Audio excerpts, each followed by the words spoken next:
Anil Kumar Gayen memorial lecture কমিটির chairman এবং IQAC director professor Madhumangal পাল, IIT খড়গপুরের মাননীয় প্রফেসর দীপানিতা রায়চৌধুরী এবং এখানে উপস্থিত রিসার্চ এবং ডেভেলপমেন্ট সেলের ডিরেক্টর প্রফেসর অজয় কুমার মিশ্র, বিভিন্ন বিভাগের বিভাগীয় প্রধান, বিদ্যাসাগর ইউনিভার্সিটির অধ্যাপক অধ্যাপিকা এবং গবেষক গবেষিকা এবং সমস্ত ছাত্রছাত্রীরা সকলকে জানাই শুভ অপরাহ্ন। আজ অনিল কুমার গায়েন মেমোরিয়াল লেকচারে আমি সকলকে স্বাগত জানাই। এখন আমি আমাদের মাননীয় ডিন বিজ্ঞান বিভাগ প্রফেসর দেবীদাস ঘোষ এবং IQAC ডিরেক্টর প্রফেসর মধুমঙ্গল পাল, আমাদের মুখ্য অতিথি আজকের প্রফেসর দীপানিতা রায়চৌধুরী এবং রিসার্চ ও ডেভেলপমেন্ট সেলের ডিরেক্টর প্রফেসর অজয় মিশ্র, সকলকে আমি অনুরোধ করব আমাদের এই ছোট্ট চারাগাছে জল সিঞ্চনের মাধ্যমে আজকের অনুষ্ঠানের শুভ সূচনা করতে।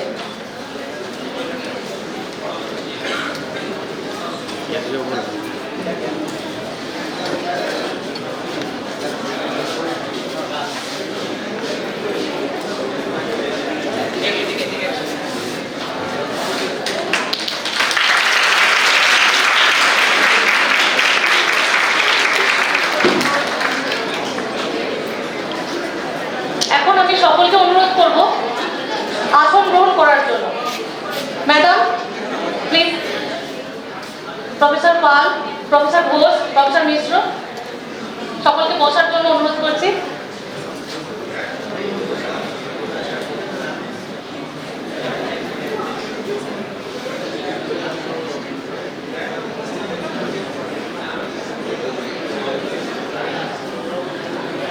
Professor Anil Kumar memorial lecture কমিটির চেয়ারম্যান প্রফেসর মধুমঙ্গল পালকে আমি অনুরোধ করব স্বাগত ভাষণের জন্য।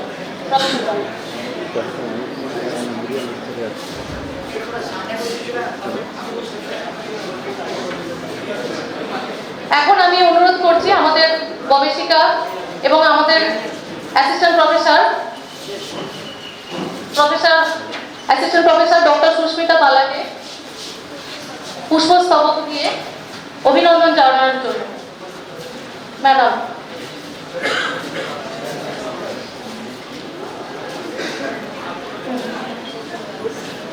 এখন বরণ করে নেওয়া হচ্ছে প্রফেসর দীপানিতা রায়চৌধুরীকে, আমাদের মুখ্য অতিথি আজকের অনুষ্ঠানে। আমি অনুরোধ করব বরণ করে নেওয়ার জন্য প্রফেসর দেবীদাস ঘোষকে, ডিন বিদ্যাসাগর বিশ্ববিদ্যালয়, ডিন অফ সায়েন্স।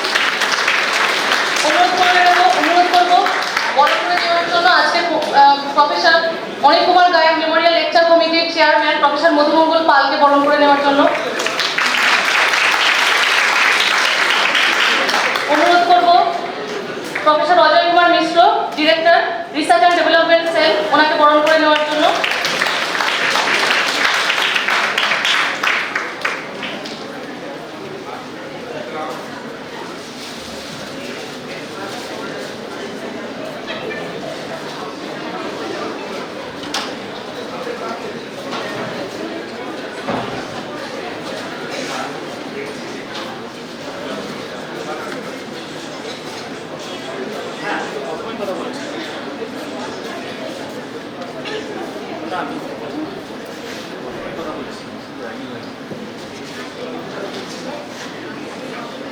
এখন আমি বিজ্ঞান বিভাগের ডিন প্রফেসর দেবীদাস ঘোষকে অনুরোধ করব আমাদের আজকের মাননীয় অতিথি প্রফেসর দীপানিতা রায়চৌধুরীকে ইউনিভার্সিটির তরফ থেকে কিছু স্মারক তুলে দেওয়ার জন্য।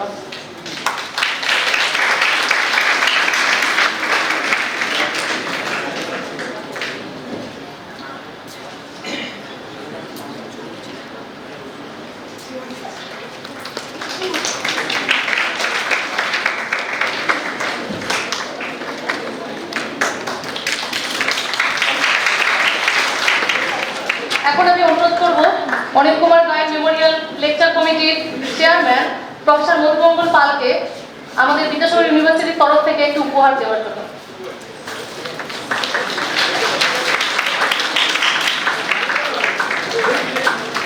ধন্যবাদ।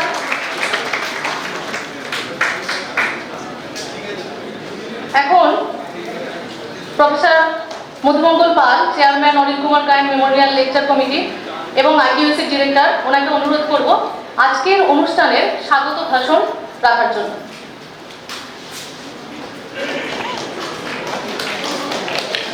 নমস্কার। মঞ্চে উপবিষ্ট মাননীয় অধ্যাপক দেবীদাস ঘোষ, আজকের অনুষ্ঠানের উদ্বোধক এবং আমাদের সায়েন্স ফ্যাকাল্টি টিম, আমাদের আজকের স্পিকার মাননীয় Dipanwita Roychowdhury, professor Dipanwita Roychowdhury, department of computer science and engineering, IIT Kharagpur. উপস্থিত আছেন আমাদের সাথে প্রফেসর অজয় কুমার মিশ্র, আমাদের রিসার্চ অ্যান্ড ডেভেলপমেন্ট সেলের ডিরেক্টর এবং প্রফেসর অফ কেমিস্ট্রি। তার সাথে আমাদের আছেন আমাদের যে অনিল গায়েন মেমোরিয়াল লেকচার, তার কনভেনার ডক্টর অমল ভূঁইয়া, আমার সহকর্মীবৃন্দ, ছাত্রছাত্রী, রিসার্চ স্কলার এবং আমাদের যে সমস্ত অফিসার্স এবং শিক্ষাকর্মীবৃন্দ আছেন, সবাইকে শুভেচ্ছা এবং অভিনন্দন জানাই। আমরা আজকে 6th professor Anil Kumar Gayen memorial lecture শুরু করছি। প্রথম মেমোরিয়াল লেকচার হয়েছিল 1914 সালে, তারপরে 16, 17, 18, 19, তারপরে করোনা এবং অন্যান্য ইন্টারনাল কিছু অসুবিধার জন্য আমরা এই বছরের অনুষ্ঠান শুরু করতে পারিনি। তো আজকে আবার 6th মেমোরিয়াল লেকচার শুরু করতে পারার জন্য আমরা খুব গর্বিত এবং আনন্দিত। এবং আমাদের অনেক ছাত্রছাত্রী এসেছে, তাদেরকে সবার বসার সুযোগ করে না দিতে পারার জন্য দুঃখিত। তো স্টুডেন্টদেরকে অনুরোধ করবো, তাহলে তোমরা যদি সামনে এসে একটু বসে শোনো তাহলে সুবিধা হয়, কারণ অতক্ষণ দাঁড়িয়ে থাকা মুশকিল, এতক্ষণ দাঁড়িয়ে থাকা মুশকিল হবে। তো সামনে চলে এসে বসো, আমাদের অনেক প্রোগ্রামে সামনে বসে, সেদিকে আমাদের সাইডে বা সামনে বসে যাও, কারণ প্রোগ্রামটা তো অনেকক্ষণই থাকে। ম্যাডাম খুব সুন্দর বলেন, খুব গুরুত্বপূর্ণ টপিকের উপরে ম্যাডাম বক্তৃতা দেবে। তো এখন প্রথমেই বক্তৃতার যে স্মারক বক্তৃতা, সেই বক্তৃতার সম্বন্ধে আমি দু এক কথা বলবো, তারপরে আমাদের ম্যাডাম বক্তৃতার যে আসল বিষয় সেটা বলবেন। তো প্রফেসর অনিল কুমার গায়েনকে, সেটা আমাদের অনেক স্টুডেন্টরা জানেই না, যারা প্রেজেন্ট স্টুডেন্ট আছে, আমাদের অনেক টিচাররা যারা নতুন আছেন অনেকেই হয়তো অবগত না। তো প্রফেসর অনিল কুমার গায়েন জন্মেছিলেন 1 ফেব্রুয়ারি 1919 সালে। 1919 সালে 1 ফেব্রুয়ারি জন্মগ্রহণ করেন। মেদিনীপুর জেলারই একজন মানুষ। তিনি ছিলেন IIT কলকাতা ইউনিভার্সিটি থেকে মাস্টার্স করেছেন ম্যাথামেটিক্সে এবং স্ট্যাটিস্টিক্সে। তারপরে কেমব্রিজ ইউনিভার্সিটি থেকে 1950 সালে স্ট্যাটিস্টিক্সের উপরে PhD করেন। সেই PhD খুব স্বনামধন্য যে ব্যক্তি আমাদের স্ট্যাটিস্টিক্সে তার কাছে করেছেন, সেই কাজও খুব সারা পৃথিবী জুড়ে সমাদৃত হয়েছে। তারপরে উনি ছিলেন IIT খড়গপুরে ম্যাথামেটিক্স ডিপার্টমেন্টের একজন অধ্যাপক, যশা অধ্যাপক, এবং একসময় উনি ডিপার্টমেন্টের হেডও ছিলেন। তো সেইগুলো থাকে, আমাদের অনেকেই থাকেন, অনেক প্রফেসরই আছে, কিন্তু উনার মধ্যে যেটা আলাদা ছিল, যার জন্য আমরা তাকে স্মরণ করে আমরা মেমোরিয়াল লেকচার তৈরি করেছি বা মেমোরিয়াল লেকচার সিরিজ আমরা শুরু করেছি। তো সেটাই হচ্ছে মেন উদ্দেশ্য। তো উনি যখন প্রফেসর ছিলেন সেই সময় 70-এর দশকে, সেই সময় কিন্তু আমাদের স্টেটে, আমাদের রাজ্যে হাতে গোনা কয়েকটা বিশ্ববিদ্যালয় ছিল। তো সেই সময়তে প্রচুর মেদিনীপুরে যারা বুদ্ধিমান ছাত্র পৃথিবী জুড়ে তারা সমাদৃত, যে মেদিনীপুরের স্টুডেন্টরা সবচেয়ে বেশি ইন্টেলিজেন্ট। তো সেই স্টুডেন্টরা যখন ক্যালকাটা ইউনিভার্সিটিতে পড়তে যেত, বর্তমানে যেত, লিমিটেড কয়েকটা জায়গায় যখন পড়তে যেত, তারপরে প্রচুর স্টুডেন্ট পড়াশোনার সুযোগ পেত না, মাস্টার ডিগ্রি করার সুযোগ পেত না। IIT-তেও তখন হয়তো 20 ভ্যাকান্সি ছিল, সেখানে হয়তো সব স্টুডেন্টস স্থান পেত না। কিন্তু উনি যেহেতু হেড ছিলেন, সেটা সে সময় উনি বুঝতে পেরেছিলেন যে আমাদের মেদিনীপুরের এত মেরিটোরিয়াস স্টুডেন্ট তারা পড়াশোনার সুযোগ পাচ্ছে না। উনি তখন ভাবেন বা চিন্তাভাবনায় আসে যে মেদিনীপুরে যদি একটা বিশ্ববিদ্যালয় করা যায় তাহলে প্রচুর পরিমাণে স্টুডেন্ট সেখানে পড়াশোনার সুযোগ পায়। তো সেই ভাবনা মাথায় আসার পরে তো সেই সময় 70 দশকের সময় কিন্তু ইউনিভার্সিটি তৈরি করা ছিল একটা বিশাল বড় একটা চ্যালেঞ্জ। এখন যেমন আমাদের মাননীয় মুখ্যমন্ত্রী অনেক বিশ্ববিদ্যালয় তৈরি করে দিয়েছেন, সেই সময় কিন্তু এত সুযোগ সুবিধা ছিল না বিশ্ববিদ্যালয় তৈরি করার, গভর্নমেন্টও পলিসি আনতে পারতেন না বা বিভিন্ন কারণে হতো না। তো সেই সময়তে উনি যখন ইউজিসিতে মুভমেন্ট তখন শুরু করেন, সেই সময় যারা রিসার্চ স্কলার ছিল, ওনার কাছে যারা রিসার্চ স্কলার ছিল বা কাছাকাছি যারা অন্যান্য ফ্যাকাল্টি ছিলেন তাদের যারা রিসার্চ স্কলার, তাদেরকে নিয়ে কিছু ফ্যাকাল্টি নিয়ে ম্যাথামেটিক্স ডিপার্টমেন্ট, অন্যান্য ডিপার্টমেন্টের ফ্যাকাল্টি নিয়ে উনি তখন ইউজিসিতে প্রচুর লেখালেখি করেন। শুধু লেখালেখি করেই ক্ষান্ত হননি, উনি ট্রেনে করে, এমনি যে আমাদের এক্সপ্রেস ট্রেন থাকে সেই ট্রেনে করে দিল্লিতে গেছেন, বহুবার দিল্লিতে গেছেন, ইউজিসির সাথে দরবার করেছেন, করে করে করে করে অনেক চেষ্টা করে আমাদের যে তৎকালীন যে সরকার ছিল, ব্রাহ্মণ সরকার, তাদের কাছেও লেখালেখি করে, কিন্তু ইউনিভার্সিটি যেহেতু ইউজিসির পারমিশন চাই, সেন্ট্রাল গভর্নমেন্টের পারমিশন চাই, সেই জন্য অনেক খড় কাঠ পুড়িয়ে পুড়িয়ে পুড়িয়ে পুড়িয়ে লাস্টে উনি একটা আদায় করতে পেরেছেন যে বিদ্যাসাগর মেদিনীপুরে একটা বিশ্ববিদ্যালয় চাই। কিন্তু যেটা দাঁড়ালো আর কি, সেই যে মত যেটা পাওয়া গেল, উনি যেটা আদায় করতে পারেন ইউজিসির কাছ থেকে যে মেদিনীপুরে একটা বিশ্ববিদ্যালয় চাই, তো সেইটা মত দেওয়ার পরে কিন্তু কি হলো, আনফর্চুনেটলি প্রফেসর গায়েন কিন্তু হঠাৎ করে 7 ফেব্রুয়ারি 1978 সালে মারা যান, মানে ফেব্রুয়ারি 78-এ মারা যান আর কি।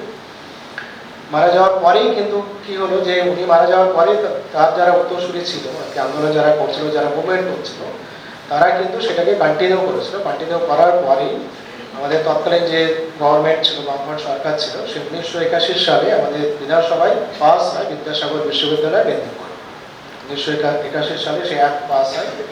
তারপরে বিশ্ববিদ্যালয়ের কাজ শুরু হলো। প্রফেসর গায়েন তো মারা গেলেন। প্রফেসর গায়েনের তাহলে কি ছিল যে ওনার একটা ব্রেন সাইট, ওনার মস্তিষ্ক প্রসূত হচ্ছে আমাদের বিদ্যাসাগর বিশ্ববিদ্যালয়ে, যেখানে আমরা এখন পড়াশোনা করতে পারছি।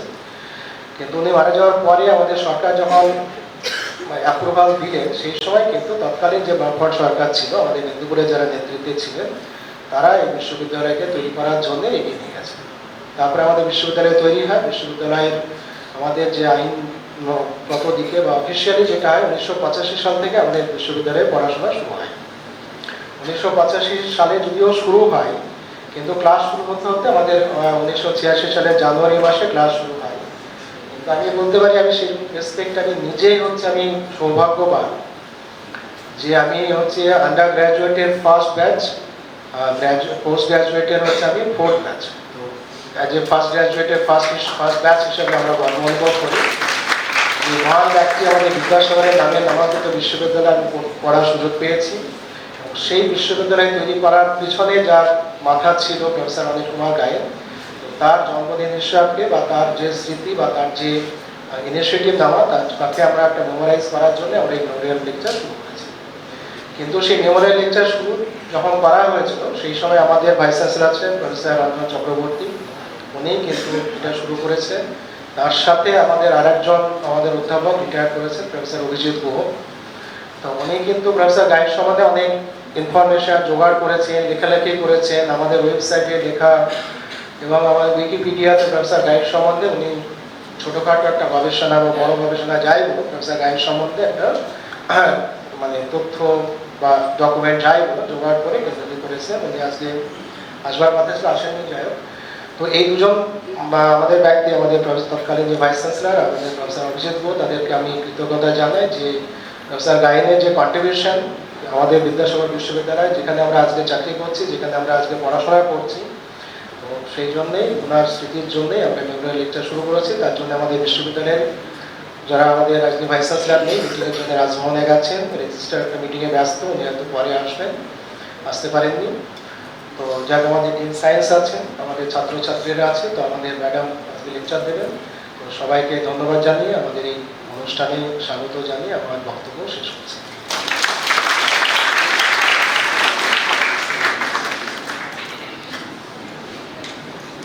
অনেক ধন্যবাদ প্রফেসর পালকে।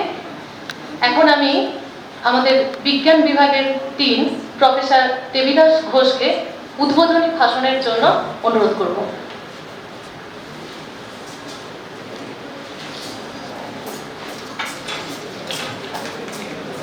শুভ অপরাহ্ন। মঞ্চে উপবিষ্ট আমাদের এই অনিল কুমার গায়েনের 6th লেকচার, মেমোরিয়াল লেকচারের জন্য আমাদের আজকের বক্তা অধ্যাপক দীপান্বিতা রায়চৌধুরী, মঞ্চে উপবিষ্ট মধুমঙ্গল বাবু, অজয় বাবু এবং এই কমিটির আহ্বায়ক অমল বাবু এবং অন্যান্য অধ্যাপক অধ্যাপিকাবৃন্দ এবং আমার প্রিয় ছাত্রছাত্রী, আজকে সত্যি আমাদের খুব গর্বের বিষয় যে মেদিনীপুরের ভূমিপুত্র অনিল কুমার গায়েনের হাত ধরেই আজকে আমাদের আরেক বিশ্ববরেণ্য ঈশ্বরচন্দ্র বিদ্যাসাগরের নামাঙ্কিত এই বিশ্ববিদ্যালয় গড়ে উঠেছে। অনিলবাবুর সম্পর্কে মধুবাবু অনেকটাই বলেছেন। উনি আমাদের পূর্ব মিদনাপুরের লক্ষ্মী গ্রামের উনি 1919 সালে জন্মগ্রহণ করেন 1 ফেব্রুয়ারি। ওনার বাবা জীবন কৃষ্ণ গায়েন এবং মাতা পঞ্চমী দেবী। উনি কিন্তু গ্রামের খুব ইনফর্মাল স্কুলে প্রথমে পড়াশোনা করেছেন। আমাদের অনেক সময় একটা নিয়ম আছে যে ইংলিশ মিডিয়াম এবং বড় বড় স্কুলে না পড়লে কিছু করা যায় না, সেই ট্র্যাডিশনটা কিন্তু উনি ভেঙে দিয়েছেন। তারপর গ্রামের প্রাইমারি স্কুল এবং মাধ্যমিক স্কুলে পড়াশোনার পর উনি ক্যালকাটায় আসেন।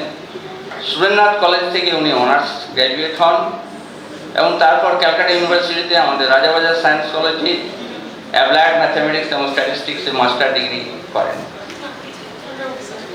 এরপর উনি কিছুদিন সুরেন্দ্রনাথ কলেজে এবং প্রেসিডেন্সি কলেজে পড়িয়েও ছিলেন।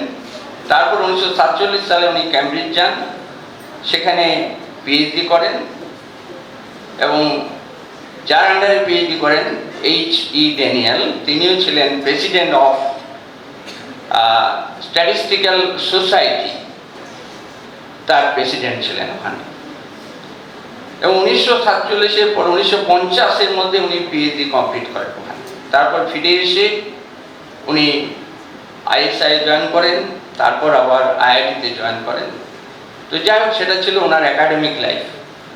কিন্তু আমাদের কাছে যেটা সবথেকে গর্বের বিষয় যে ওই সময় একটা বিশ্ববিদ্যালয়ের যে প্রয়োজন সেটা উনি মনে করেছিলেন সেই সময়, এবং তার জন্যে মিনাপুরে তখন রিজিওনাল এডুকেশন অ্যাসোসিয়েশন একটা গড়ে তোলেন ওনার ছাত্রদের নিয়ে এবং যারা বিশ্ববিদ্যালয়ে আরও পড়তে চেয়েছিলেন সবাইকে নিয়ে। এবং তার দীর্ঘ প্রচেষ্টার ফলপ্রসূ হিসেবেই আমাদের এই বিশ্ববিদ্যালয় স্থাপিত হয়। কিন্তু দুঃখের বিষয় যে আমাদের বিশ্ববিদ্যালয় ইউজিসির অ্যাপ্রুভাল পাওয়ার আগেই উনি আমাদের ছেড়ে চলে যান। মাত্র 59 বছর বয়সে তিনি ইহলোক ত্যাগ করেন। এরপর আমাদের বিদ্যাসাগর ইউনিভার্সিটি অ্যাক্ট 1981 অনুযায়ী আমাদের ইউনিভার্সিটি সমস্ত খসড়া অ্যাপ্রুভাল হয় এবং 1985-এ আমরা পড়াশোনার কাজটা শুরু করি এবং 86 থেকে আমাদের পিজি সেকশন শুরু হয় 6টা বিষয়। তো এই অনিলবাবুর যে প্রচেষ্টা, সেই প্রচেষ্টা সেই সময় নন ট্র্যাডিশনাল সাবজেক্ট এটা তিনি উপলব্ধি করেছিলেন। এনসিইআরটির সঙ্গে উনি যুক্ত ছিলেন এবং সেখান থেকে তিনি উপলব্ধি করেন যে এই সমস্ত জায়গায় পড়াশোনা, উচ্চশিক্ষা পড়াশোনার জন্য নন ট্র্যাডিশনাল সাবজেক্টগুলো বিশেষ করে দরকার, যার সঙ্গে একটু অ্যাপ্লিকেশন ওরিয়েন্টেশন থাকবে। সেই প্রচেষ্টাটার ফলেই আমাদের ইউজিসি আমাদের এই বিশ্ববিদ্যালয়কে অ্যাপ্রুভাল দেয় এবং আজকেও আমরা তার ধারাবাহিকতা অনেকাংশে বজায় রাখতে পেরেছি। আমাদের এখন এখানে অনেক non traditional course, application oriented course আমাদের চলছে, যেগুলো আমাদের সোসাইটিতে খুবই মূল্যবান। তো অনিলবাবুর যে প্রচেষ্টা, সেই প্রচেষ্টাকে আমাদের দায়িত্ব যে আরও দীর্ঘায়িত করা, আরও উন্নতি সাধন করা এবং সেই বিশ্ববিদ্যালয়ের নামকে আরও উজ্জ্বল করতে গেলে আমাদের শিক্ষক, শিক্ষিকা, গবেষক, গবেষিকা, ছাত্রছাত্রীবৃন্দ সকলেই দীর্ঘ প্রচেষ্টার দ্বারাই আমরা সেই জায়গায় উন্নতি লাভ করতে পারব। এবং আমরা যদি সেটা করতে পারি তাহলেই সেটা অনিলবাবুর প্রতি আমাদের শ্রদ্ধা সঠিকভাবে জানানো হবে। আমি আশা রাখব আজকের এই অনুষ্ঠান সঠিকভাবে এবং সম্পন্ন হবে এবং আমরা দীপান্বিতা ম্যাডামের কাছ থেকে অনেক মূল্যবান বিষয়বস্তু জানতে পারবো। আমাদের ছাত্রছাত্রী, আমাদের সমস্ত ফ্যাকাল্টি মেম্বারদেরও উপকার হবে। এই বলে আমি আমাদের আজকের অনুষ্ঠানের উদ্বোধন করছি।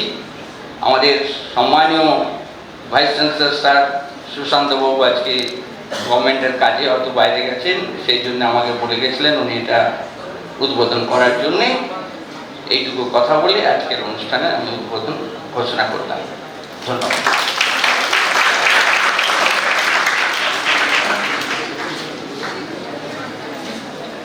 অসংখ্য ধন্যবাদ প্রফেসর দেবীদাস ঘোষকে। এখন আমি অনুরোধ করব আমাদের professor Ajay Kumar Mishra, director research and development sell, Vidyasagar university, আমাদের আজকের মুখ্য অতিথি প্রফেসর দীপান্বিতা রয় চৌধুরী পরিচিতি জ্ঞাপনের জন্য।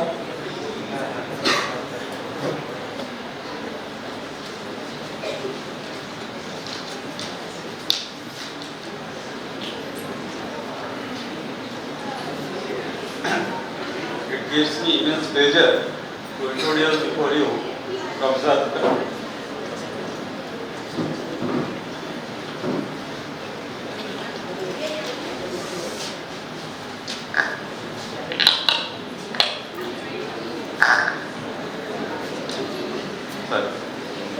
It gives me immense pleasure to introduce before you Professor Dipandita Roy Chaudhary.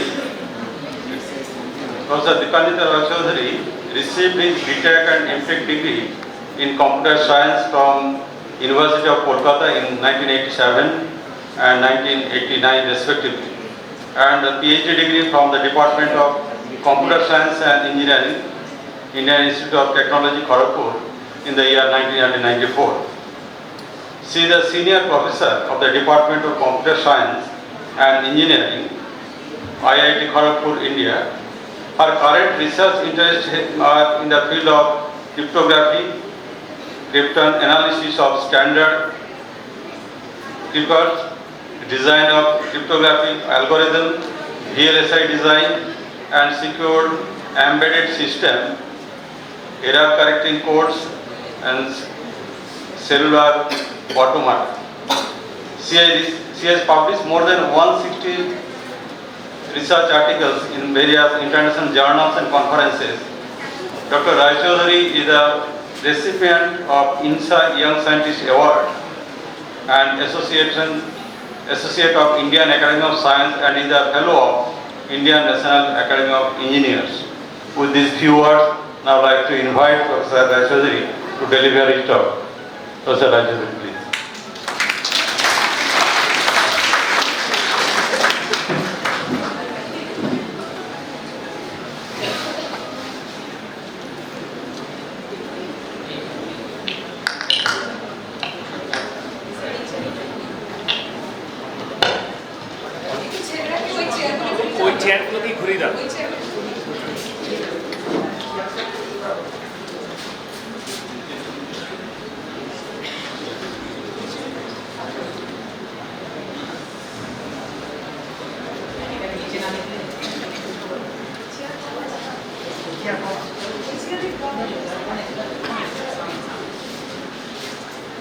Thank you, Professor Mishra, for giving me introducing me.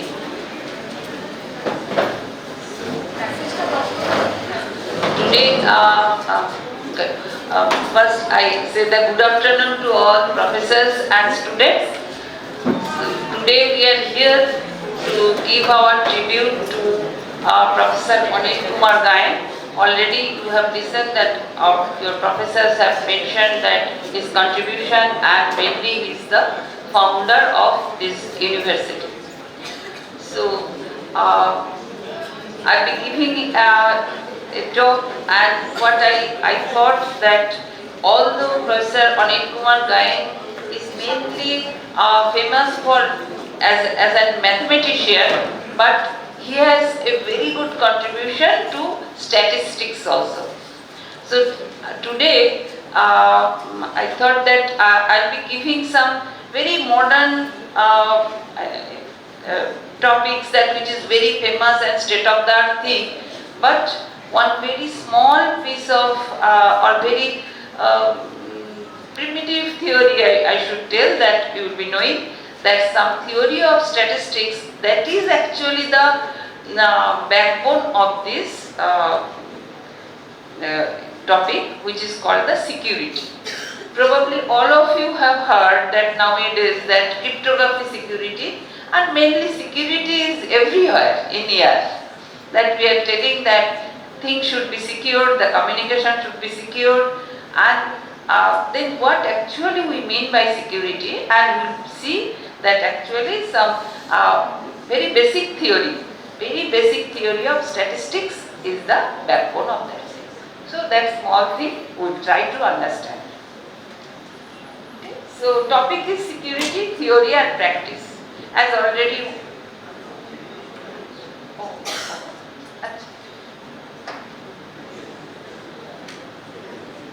Okay, so the terms are actually English. I'll be telling you. আমি বাংলাতেও বলবো। So the topic is security theory and practice. So first thing is that cryptography security, mainly that normally nowadays when we communicate and students, if you don't understand, please ask me, then I'll be explaining in Bengali, no problem. Okay, but since the terms are English, I take, but if you don't hesitate or don't be shy, if you don't understand, immediately you ask. Okay, তোমরা সঙ্গে সঙ্গে আমার question করো না, আমি বাংলাতেই বলবো। So cryptography, actually nowadays we know that we live in the era of communication. That means every time we communicate. Students, you know, every time you are just using your mobile phone and otherwise that laptop, everything we are doing that thing. Or we are sending mails to our friends. So these things should be secure. Otherwise what will happen, there will be no confidentiality there, no security. See, we are communicating some very what we want, that only we two should know that thing, but some third party may know that thing. Okay? So every time we are calling that this is the security. Okay. So this is some model. Model is what? Say plain text. আচ্ছা, মাঝে মাঝে বাংলায় আমরা যে মেলটা বা যে কিছু কমিউনিকেট করতে চাইছি সেটাকে আমরা নর্মালি প্লেন টেক্সট বলি, ঠিক আছে? অ্যান্ড তো প্লেন টেক্সট আমি যদি কমিউনিকেট করি, nowadays actually very intelligent equipments are available. তো আমি নর্মালি কমিউনিকেট করলে যে কোনো ইকুইপমেন্ট সেটাকে সঙ্গে সঙ্গে প্রোব করে নিতে পারি। তো আমরা ইনস্টেড অফ সেন্ডিং দ্য, মানে সরাসরি আমি যে কথা বলতে চাইছি বা যে মেলটা ট্রান্সফার করতে চাইছি, সে মেলটা না করে আমরা একটু চেঞ্জ করে দিই, ঠিক আছে? চেঞ্জটা so it's very simple. Like আমরা জানি যে আমরা একটা ফাংশন আমরা কি করি, y = f of x। তো আমি এক্সটাকে সরাসরি না পাঠিয়ে আমি কি করি, আমি একটা ফাংশন লাগাই y = f of x। আমি y-টা পাঠাবো, আমি এক্সটা পাঠাবো না, কিন্তু আমি আসলে এক্স পাঠাতে চাই। তো y করলাম, তাহলে একটু চেঞ্জ হয়ে গেল। তাহলে যে থার্ড পার্টি কেউ একজন, আমরা নর্মালি তাকে বলি মিসচিভার। ওকে, আজ কিছু নতুন টার্ম বলি, সেগুলোও শুনে ফেলো, ঠিক আছে স্টুডেন্টরা?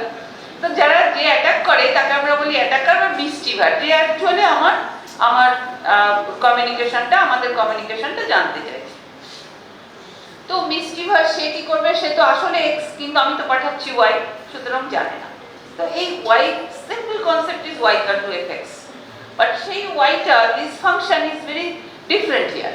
এখানে আমরা বলি যে এনক্রিপ্টেড ফাংশন, মানে আমরা কি করি, যে এক্সটা পাঠাবো, যে প্লেন টেক্সট বা যে আমি যে মেলটা পাঠাচ্ছি বা আমি যে কনভারসেশন করতে চাইছি, সেটাকে আমি এনক্রিপ্ট করে দেব। এটাকে বলে encryption. That is also a function. তো আমি লাইক y = f(x), কিন্তু এই f of x, this f is like এখানে এই f ইজ ভেরি স্পেসিফিক, খুব স্পেসিফিক একটা, তাকে বলি এনক্রিপশন ফাংশন। তাহলে এই এনক্রিপশন অ্যালগরিদম কিছু আছে। তো আমরা ওটা দিয়ে, ওই ফাংশনটা দিয়ে ওটাকে চেঞ্জ করলাম, করে আমরা প্লেন টেক্সটটাকে সাইফার টেক্সট করে দিলাম। তার মানে আমরা একটু কি করলাম, যেটাকে পাঠাতে চাই সেটাকে সাইফার আমরা চেঞ্জ করে দিলাম। তাহলে যে কেউ যদি সাইফার টেক্সটটা পায়, এইটা অ্যাকচুয়ালি কমিউনিকেট হচ্ছে সাইফার টেক্সট। তাহলে সাইফার টেক্সটটা ও কিন্তু বুঝতে পারবে না যে প্লেন টেক্সটটা কি, এটা হচ্ছে আমার। আর তারপরে এখানে যখন সেই রিসিভিং এন্ডে, মানে যে যার কাছে যাওয়ার কথা, ও পেলো কিন্তু একটু এনক্রিপ্টেড মেসেজ। তো রিসিভার যে ও এনক্রিপ্টেড মেসেজটা পেলো, তো এনক্রিপ্টেড মেসেজটা ওকে আবার এক্স পেতে হবে, যেমন ও তো প্লেন টেক্সটটা চায়, সি তো চায় না। তো ওখানে একটা ডিক্রিপশন অ্যালগরিদম আছে, যেমন এনক্রিপ্টেড ফাংশন, তেমন একটা ডিক্রিপ্টেড ফাংশন আছে। Like f inverse y = f of x, আমি যদি ওয়াই কে এফ ইনভার্স ওয়াই করি তাহলে এক্স পাবো, কিন্তু অতটা সোজা না, একটু কঠিন। কারণ এফ যেহেতু সবাই জানে, তাহলে কি লাভ হবে? আমি যদি পাঠিয়ে দিই, যে কেউ একজন এফ ইনভার্স করে দেবে তো পেয়ে যাবে, তাহলে অতটাও সিম্পল না। But concept is that, concept is ওটাকে ঘুরিয়ে দেবো। তো এখানে সেটাকে ডিক্রিপশন করে, আর একটা সিকিউরিটি প্যারামিটার থাকে, সেই সিকিউরিটি প্যারামিটারটা হচ্ছে কি। তাহলে এই হচ্ছে মোটামুটি মডেল, যে আমার কাছে আমি যেটা পাঠাতে চাই সেটাকে আমি এনক্রিপ্ট করব, করে ইনস্টেড অফ প্লেন টেক্সট আমি সাইফার টেক্সটটাকে পাঠাবো, সাইফার টেক্সটটাকে আমি ডিক্রিপ্ট করব, করে আমি এটা প্লেন টেক্সট পাবো। This simple model, this is a simple model of crypto system. তাহলে আমরা একটু ডিফাইন করি, যার যে ছবিতে যা দেখলাম সেটাকে ডিফাইন করি। Definition of A crypto system, এটা ক্রিপ্টো সিস্টেম, ক্রিপ্টো মানে হচ্ছে ক্রিপ্ট মানে হাইট, ক্রিপ্ট মানে হচ্ছে হাইট করা। ওকে, তো ক্রিপ্টো একটা সিস্টেম যে আমাদের হাইট করতে সুবিধা করে, মানে আমি যেটা পাঠাতে চাই সেটা না পাঠিয়ে আমি একটা হাইডেড ফর্মে পাঠাচ্ছি।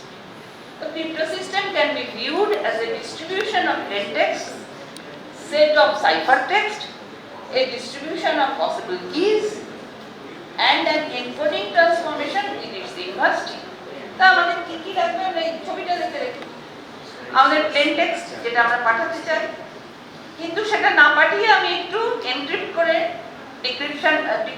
এনক্রিপ্টেড মেসেজটা পাঠাচ্ছি, যেটা হচ্ছে সাইফার টেক্সট। আর কি লাগবে? আমার একটা এনক্রিপশন ফাংশন লাগবে, তাহলে সেটাকে আমরা বলি C. Okay, but or some EK will be telling some encryption function, decryption function লাগবে সেটাকে পেতে গেলে। তাহলে একটা চাই, আর কি চাই? আর একটা চাই হচ্ছে একটা সিকিউরিটি প্যারামিটার, কি কে। See, this is the main thing.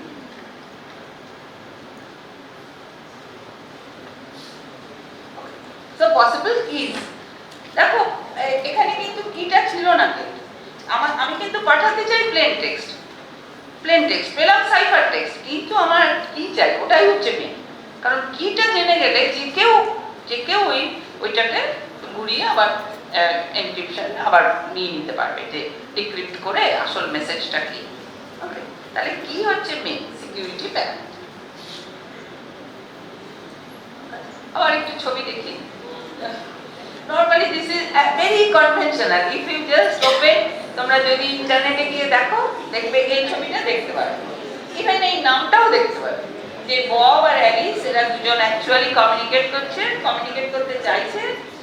আর এদের মধ্যে যদি এরা সিকিউরলি, এরা চাইছে না যে কেউ থার্ড পার্টি, এই যে ইফ, নরমালি এই নামগুলো খুব কনভেনশনাল। এই বব অ্যালিস কমিউনিকেট করে, আর ই হচ্ছে অ্যাটাকার, মানে ই হচ্ছে বসে থাকবে যে ওরা কি বলছে সেটা শোনার জন্য। ঠিক আছে, তাহলে এই যখন পাঠাবে আমরা বলি যে একটা সিকিউর কমিউনিকেশন, মানে খুব সিকিউরলি এই কনভারসেশন হবে। তাহলে তার জন্য আমার কি কি চাই না, একটা চাই হচ্ছে কনফিডেন্সিয়ালিটি, মানে this conversation should be confidentiality, this is that. and then the authentication কিন্তু আমরা প্রত্যেকদিন করি, যারা আমরা কম্পিউটার চালাই তারা আমরা প্রত্যেকদিন অথেন্টিকেট করি। কিরকম? আমরা কম্পিউটারটা খুলেই কি করি, আমি একটা লগইন আর পাসওয়ার্ড দিই। তো এই লগইন আর পাসওয়ার্ডটা হচ্ছে অ্যাকচুয়ালি আমি অথেন্টিকেট করছি, যে সে I give login DRC and my password is say DRC123, তোমাদের সবার আছে এরকম। তাহলে ওইটা হচ্ছে একটা অ্যাকচুয়ালি অথেন্টিকেট করছি আমি নিজেকে, যে আমি ডিআরসি, আর আমি ডিআরসি, এটা অথেন্টিকেট করা। তাহলে এটা হচ্ছে, এটাও এক ধরনের সিকিউরিটি, তবেই আমি ওটাকে খুলতে পারবো, যে আমি আমার অ্যাকাউন্টটা খুলতে পারবো। সবাই তোমাদের এরকম আছে। তাহলে এই অথেন্টিকেশনটা একটা দরকার। ডেটা ইন্টিগ্রিটি, আচ্ছা অ্যানাদার থিং বলি, যে অথেন্টিকেশন অ্যাকচুয়ালি দু রকমের। একটা হচ্ছে এন্টিটি, এখনই আমি যেটা বললাম ওটা হচ্ছে এন্টিটি অথেন্টিকেশন, আর একটা আছে হচ্ছে মেসেজ অথেন্টিকেশন। মানে আমি যে মেসেজটা পাঠালাম তোমাকে, যে আমি বললাম যে I have one lecture at 3 PM at Vidyasagar university, এইটা আমি বললাম। তো এই মেসেজটা যে আমি বললাম, এই মেসেজটাই যে আমি দিলাম, সেটাও কিন্তু আবার ঠিক না। কেউ হয়তো এই মেসেজটাকে চেঞ্জ করে দিতে পারে, যে I have one lecture at 5 PM, just 3 PM টাকে 5 PM করে দিই। তো এটা একটা গন্ডগোল। তো এটাকে তখন বলবো এটা মেসেজ অথেন্টিকেশন, মানে এই মেসেজটাই আমি পাঠিয়েছি। So entity authentication and message authentication, তো এটা আমাদের দরকার হবে। আর একটা কি লাগবে, data integrity. Data integrity, this are the terms, এগুলো আজকে শিখে ফেলতে হবে। তো ডেটা ইন্টিগ্রিটি হচ্ছে যে আমি যে মেসেজটা পাঠিয়েছি দ্যাট শুড বি ইন্টিগ্রেটেড, মানে তার সঙ্গে তার লিঙ্ক আছে, একটা রিলেশন আছে, সেটা চেঞ্জ হয়ে যাবে। কারণ তা না হলে এটা সিকিউরিটির খুব বড়, কারণ আমি একটা জিনিস পাঠাচ্ছি, হঠাৎ একটা শেষে দেখলাম যে একটা অন্য কিছু চলে গেছে, তার মানে হচ্ছে there may be chance কি someone has changed or manipulated. আর হচ্ছে non repudiation. Non repudiation is actually we call that a denial of service.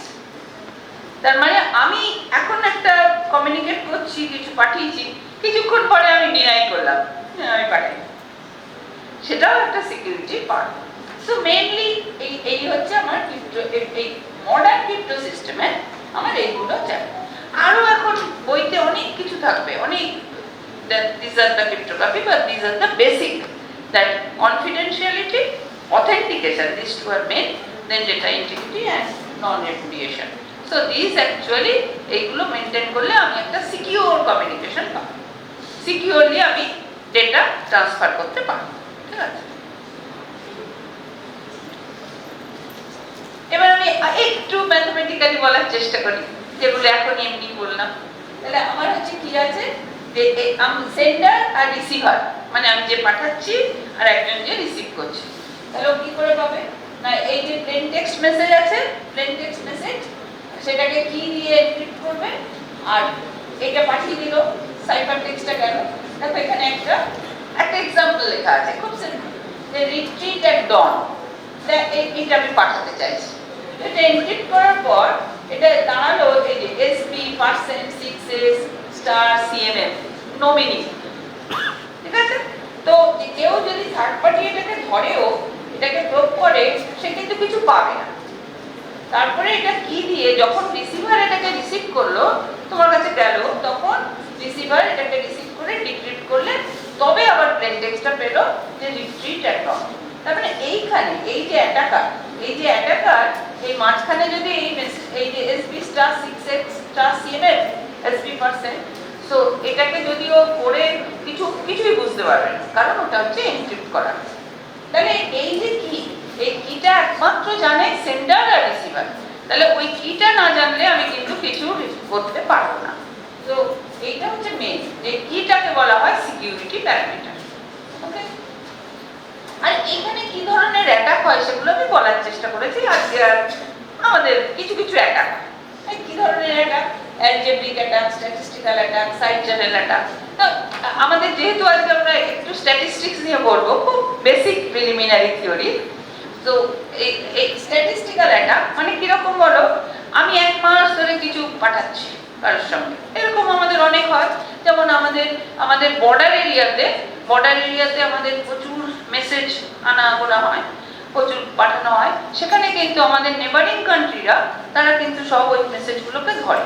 এবার ধরো 1 মাস ধরে আমি কিছু মেসেজ পাচ্ছি প্রচুর, সেখানে এবার আমরা কিছু স্ট্যাটিস্টিক্যাল অ্যানালিসিস করি যে কি ধরনের, সেইটা 1 মাস, তোমরা জানো যে স্ট্যাটিস্টিক্যাল অ্যানালিসিস করতে গেলে প্রচুর ডেটা লাগে, সেই জন্য আমি 1 মাস ধরে ডেটা কালেক্ট করেছি, করে আমি সেখানে স্ট্যাটিস্টিক্যাল কিছু অ্যানালিসিস করেছি, ওকে। তো তখন আমি সেটাকে করে কিন্তু খুব ভালোভাবে ওটাকে অ্যাটাক করে ফেলতে পারি, যে কি ধরনের মেসেজ গেছে, কি মেসেজ গেছে ইভেন।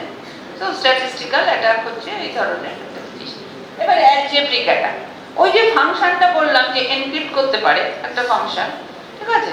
তো ওটা আমি ওটাকে অ্যালজেব্রা দিয়ে লিখতে পারি একটা ম্যাথমেটিক্স, তো সেটাকে হয়তো ওই ফাংশনটা রিভার্স ফাংশন খোঁজার চেষ্টা করতে পারি, এটাকে অ্যালজেব্রিক অ্যাটাক বলে। সাইড চ্যানেল অ্যাটাক খুব মজাদার। সাইড চ্যানেল অ্যাটাক ইভেন অ্যালগরিদমটা ভীষণ স্ট্রং, আমি কোনো অ্যাটাক করতে পারছি না, কিন্তু আমি যখন ওটাকে ইমপ্লিমেন্ট করছি, যেমন ধরো তোমার মোবাইল ফোনে একটা চিপ আছে যেটা হচ্ছে তোমাকে এনক্রিপ্ট করে পাঠায়, আবার আমি যখন রিসিভ করি ওটাকে ডিক্রিপ্ট করি, ওখানে একটা ছোট্ট চিপ আছে। আমি যখন ওটা এক্সিকিউট করে, তখন ও কিন্তু কিছু পাওয়ার কনজাম্পশন করে। দেখো তো নিশ্চয়ই মোবাইলটা কিরকম গরম হয়ে যায়, বা যখন আমরা বোর্ডে কোনো চিপ নিয়ে নিশ্চয়ই তোমরা কেউ না কেউ কাজ করেছো, তখন দেখেছো যে চিপটা কিরকম গরম হয়ে যায়। তাহলে যখনই কিছু এক্সিকিউট করে, ও তো কিছু অপারেশন করছে, কিছু গুণ ভাগ যোগ কিছু করছে, তো তখন ওর কিছু হিট করে, পাওয়ার কনজাম্পশন করে। সেই পাওয়ারটাকে যদি আমি কোনোভাবে কালেক্ট করতে পারি, আর ক্যাথোড রে অসিলোস্কোপ দিয়ে সিআরও দিয়ে যদি আমি অ্যানালিসিস করতে পারি, তাহলে কিন্তু আমি ভেঙে ফেলতে পারি। ঠিক আছে? তো আমি একটু বলি, তোমরা ভাববে যে খুব মানে একদম ইম্পসিবল না। আমরা 2007 সালে আইআইটি খড়গপুরের ল্যাবে আমরা কিন্তু এরকম একটা সেট আপ করে পুরো অ্যাটাক করে ফেলেছি। ঠিক আছে? তো এখন 2007 সালে, আর এখন তো অনেক জায়গায় হচ্ছে। আমি এখানেও আগে অন্য জায়গায় বলেছি যে এরকম ল্যাব তৈরি করা যায়, খুব কঠিন কিছু না। ঠিক আছে? তাহলে এইভাবে যখন কোনো পাওয়ার যাচ্ছে বা কোনো হিট গরম হচ্ছে, সেগুলো যদি আমরা কোনোভাবে, আমাদের সেরকম ক্যাপচার করার মতন অনেক ইকুইপমেন্ট আছে, ইলেকট্রনিক ইকুইপমেন্ট, সেগুলো ধরে তারপরে আমাদেরকে কিছু অ্যানালিসিস করতে হবে। অ্যানালিসিসটা পিওর ম্যাথমেটিক্যাল। এখানে ক্রিপ্টোগ্রাফিতে আমি কেন বলছি mathematics is the main thing. Okay, today will see, আজ আমরা দেখবো যে স্ট্যাটিস্টিক্সও কত দরকার। ঠিক আছে? তো এরকম ব্যাপার। এর প্রচুর অ্যালগরিদম আছে, প্রচুর, সেটা হচ্ছে ক্রিপ্টোগ্রাফি। আজ আমরা সেখানে বেশি কিছু বলবো না, আজ অন্য জায়গায়। শ্যাননস থিওরি অফ সিক্রেসি সিস্টেম। তো এই যে আমরা বলছি সিকিউর কনভারসেশন, সিকিউর কমিউনিকেশন, এই যে এক্ষুনি বললাম যে এটা সিকিউর করতে হবে। ঠিকই তো, কি করে মাপবো যে এটা সিকিউর হলো কিনা, কি করে জানবো যে এটা সিকিউরড কিনা? আমি একটা ফাংশন দিলাম, সেই ফাংশনটা দিয়ে এনক্রিপ্ট করার পরে কি করে বুঝবো যে ওটা সত্যিই সিকিউরড হলো কিনা? তাহলে এখানে আমরা দেখি যে কি করে সেটাকে বলবো। এইখানে দেখো যে এই ক্রিপ্টোগ্রাফি অ্যাকচুয়ালি শুরু হয়েছিল ইভেন 1000 ইয়ার্স বিফোর আগে। মানে জুলিয়াস সিজার, নিশ্চয়ই তোমরা নাম শুনেছো। তো জুলিয়াস সিজার প্রথম শুরু করেছিল যে কিভাবে আমরা কোনো কমিউনিকেশন সিকিউর করব। কিন্তু সেটা কিন্তু তখন ছিল আর্ট, নট ইভেন সায়েন্স। কারণ উনি করেছিলেন কিরকম যে আচ্ছা, উনি 26টা ওই A to Z আমাদের 26 যে অ্যালফাবেট ইংলিশে ওটা নিয়েছে। এবার যখন কিছু কনভারসেশন পাঠাচ্ছে, ও এটাকে ধরো সি দিয়ে লিখে দিচ্ছে, বিটাকে ডি এরকম লিখে দিচ্ছে। তাহলে কি হচ্ছে, একটা কিছু দিয়ে সাবস্টিটিউট করলে আমার চেঞ্জ হয়ে যাবে প্লেন টেক্সটটা। ঠিক আছে? তো প্লেন টেক্সটটা চেঞ্জ হয়ে যাবে। তো এরকম করে প্রথমে পাঠিয়ে, তো সেটার মধ্যে খুব ম্যাথামেটিক্স ছিল না, বা কোনো তখন ওটাকে বলা হতো একটা আর্ট অফ হাইডিং। কিন্তু Julius Caesar is the actually founder of this cryptography algorithms. অনেক পরে ওটাকে অ্যাকচুয়ালি অঙ্ক দিয়ে, এখন ওটা আর কিছুই না, ওটা হচ্ছে একটা মডুলার ফাংশন। তোমরা হয়তো জানো মডুলো, এখন ওটা মডুল। তো তখন এই যে মেন এটা হচ্ছে যে আমরা বলছি যে সিকিউর কনভারসেশন, সিকিউরিটি। তো হোয়াট ইজ দিস? মানে আমরা অঙ্ক দিয়ে কি করে বলবো, বা কোয়ান্টিটেটিভলি কি করে বলবো যে এটা সিকিউর? তো mathematical theory of communication actually 1948 এ বেল ল্যাব, তোমরা নিশ্চয়ই নাম শুনেছো বেল ল্যাবের।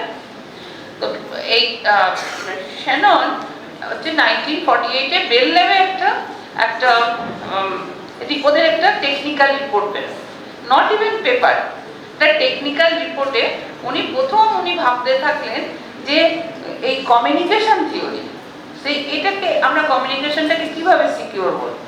ঠিক আছে? তো এই 1948 এ উনি এই বেল ল্যাব রিপোর্টে এটা বার করেন। কিরকম মেন ক্লেম কি ছিল দেখো, all sources of data have a rate. এখন এইখানে দাঁড়িয়ে 2024 সালে আমাদের মনে হচ্ছে কি বলেছে একেবারে, all sources data have a rate. মানে কি, সবাই একটা রেটে কমিউনিকেট করে। সবাই জানে যে আমি সেকেন্ডে 5টা সেন্টেন্স পাঠাবো না সেকেন্ডে 10টা সেন্টেন্স পাঠাবো, এটাই রেট। কিন্তু তখন 1948 এ কিন্তু অতটা ব্যাপারটা সোজা ছিল না। All channels have a capacity. আমরা এখন খুব কথায় কথায় বলি ব্যান্ডউইথ, এই ব্যান্ডউইথ এতটা যেতে পারে, ঠিক আছে, কিন্তু তখন হচ্ছে যে এটা হচ্ছে একটা ক্যাপাসিটি আছে, এর বেশি যেতে পারবে। দেন if the capacity is greater than the rate, transmission with no errors is possible.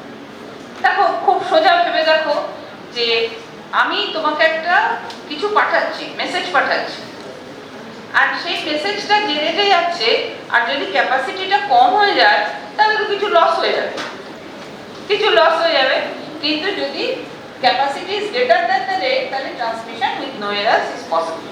দেখো নো এরার্স, আস্তে আস্তে আমরা সিকিউরিটির দিকে ঢুকছি যে কখন আমরা ঠিক ডেটা পাবো। সো এইগুলো নিয়ে concept of entropy of random variable উনি ইন্ট্রোডিউস করেছেন, আমরা আজকে দেখি। Then after 1 year he published his paper. This is information theory paper. Actually this is a monumental paper. That time it was not famous, 1948-49, কিন্তু এখন হচ্ছে এইটাই হচ্ছে পিলার অফ সিকিউরিটি। তো transform cryptography from art to science. এক্ষুনি আমি বলছিলাম যে জুলিয়াস সিজার 1000 বছর আগে যখন এরকম করে পাঠাতো, এটাকে সি দিয়ে চেঞ্জ করলো, বিটাকে ডি দিয়ে চেঞ্জ করলো করে পাঠাতো, সেটাকে আমরা বলছিলাম আর্ট, একটা আর্ট অফ হাইডিং। কিন্তু তারপরে এটাকে উনি প্রথম দিনই এটা আর্ট থেকে সায়েন্স করে দিয়েছে। and number of mathematicians actually now they are also working this. তাহলে আমরা দেখি যে আজকে আমরা কি দেখবো, শুধু যে আমরা সিকিউরিটি বলতে কি বুঝি আর কিছু না, এবং সেখানে স্ট্যাটিস্টিক্স এর কি ওইটুকু আমরা দেখবো, but that is the main thing of this cryptography security. So notions of theoretical security and practical security. So security, কারণ এখন তো সবই প্র্যাকটিক্যাল। এক্ষুনি আমি যেগুলো বলছিলাম যে আমরা মোবাইল ফোনে যেগুলো করি সেটা সিকিউরলি পাঠাই এনক্রিপ্ট করে, বা অন্য আরো কিছু গ্যাজেট, অনেক ইলেকট্রনিক গ্যাজেট আমরা ইউজ করি আমাদের ল্যাপটপে। আমরা যে মেল পাঠাচ্ছি, তুমি যে পাসওয়ার্ড দিচ্ছ সঙ্গে সঙ্গে পাসওয়ার্ডটা এনক্রিপ্ট হয়ে যায়। আমি যে পাসওয়ার্ড দিচ্ছি সঙ্গে সঙ্গে ওটা এনক্রিপ্ট করে যায়, নাহলে তো internet is actually not at all secure. তো কিন্তু ওটা এখন ই-কমার্স আমরা সবাই পাসওয়ার্ড দিচ্ছি, তো এগুলো আমরা করছি। তো এই যে প্র্যাকটিক্যাল কেস, আর কিন্তু অ্যাকচুয়ালি সিকিউরিটি করতে গেলে কিন্তু আমাকে থিওরিটিক্যালি একদম অঙ্ক কষে সিকিউরিটি ব্যাপারটাকে করতে হবে, না হলে হবে না। ওগুলো প্র্যাকটিক্যাল, কিন্তু আমি যে অ্যালগরিদম ইউজ করব তাকে আমার দেখাতে হবে যে এটা সিকিউর। ওকে, তাহলে থিওরি অ্যান্ড প্র্যাকটিস, ওই জন্য আমি টাইটেলটা দিয়েছিলাম security theory and practice. So observation that the secret is all in the কি, নট ইন দ্য অ্যালগরিদম। এটা শ্যানন যে প্রথম অবজার্ভ করেছিল যে কিতেই সিকিউরিটি। যদি আমি প্লেন টেক্সট পাঠাতে চাইছি, কিন্তু অ্যাকচুয়ালি আমি রাখতে চাইছি প্লেন টেক্সটটাকে সিকিউর রাখতে চাই না, আমি রাখতে চাইছি কিটাকে সিকিউর। নাও অ্যানাদার থিং যেটা উনি আবার বলেছেন যে প্রোডাক্ট সাইফার্স, মানে একটা ফাংশন ইউজ করলে হবে না, একটা এনক্রিপ্টেড ফাংশন সেটা হচ্ছে একটা সাইফার বললে হবে না, হয়তো প্রোডাক্ট মানে multiple algorithm, multiple function use করতে হবে, সেটা হচ্ছে product সাইফার্স। and he only proved that Varnum cipher is called one time pack, এটা খুব famous, that was theoretically secure. Okay, এটাকে theoretically secure করা।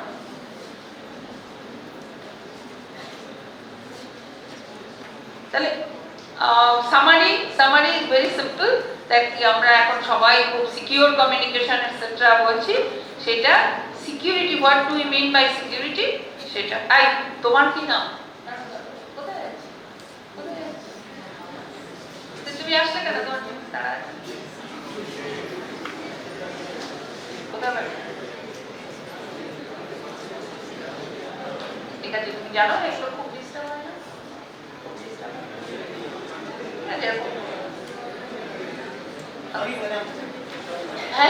ঠিক আছে, আমি তো টিচারই, আপনি বসুন বসুন, ওটা সরি করার কিছু হয়নি।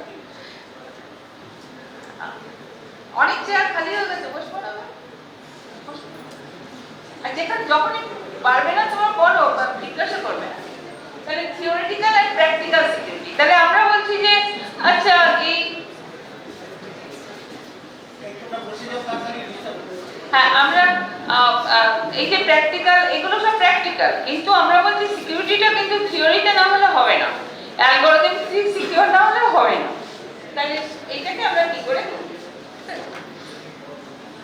হচ্ছে theoretical and practical security. So theoretically secure crypto system can't be broken. কেন আমরা থিওরিতে করব? কারণ যদি একটা জিনিস অঙ্ক কষে আমি প্রুফ করতে পারি যে এটা সিকিউর, তাহলে সেটা সিকিউরই হলো। কিন্তু আমি একটা জিনিস এখন পাঠাচ্ছি, একটা প্র্যাকটিস করে, ও এটা সিকিউর, তুমি জানো না কে ঘরের কোণে বসে বসে সেটাকে ভেঙে দিয়েছে এবং খুব আনন্দে সে টেক্সটগুলো পাচ্ছে আসলে, ঠিক আছে? তাহলে আমাকে এমন একটা অ্যালগরিদম বা এনক্রিপশন ফাংশন যেটা ইউজ করব, সেটাকে কিন্তু আমায় দেখতে হবে যে সে কিন্তু আসলে ম্যাথমেটিক্যালি সে হচ্ছে সিকিউর। এটা হচ্ছে থিওরিটিক্যালি সিকিউর। এই ম্যাথমেটিক্যালি সেখানেই আমরা স্ট্যাটিস্টিক্স আর ম্যাথমেটিক্স দুটোকে ইউজ করব। আর একটা হচ্ছে যে প্র্যাকটিক্যালি সিকিউর। প্র্যাকটিক্যালি সিকিউর মানে কি? এখন তো প্রচুর কম্পিউটার, দারুণ পাওয়ার সব, এই জিপিইউ, এইসব হাই এন্ড কম্পিউটার। এবার আমি হয়তো একটা কম্পিউটারকে দিয়েই প্রোগ্রাম লিখে আমি সেটাকে ভেঙে ফেলতে পারি। এটা হচ্ছে প্র্যাকটিক্যাল কম্পিউটার। কিন্তু প্র্যাকটিক্যালি করলেই যে ও কিন্তু হবে না। কোনো এক সময় কোনো একটা কম্পিউটার দিয়ে তুমি একটাকে ভেঙে ফেললে, কিন্তু যদি না আমি অঙ্ক কষে ওটাকে মানে করতে পারি, তাহলে কিন্তু আমি ওটাকে ভাঙতে পারবো না।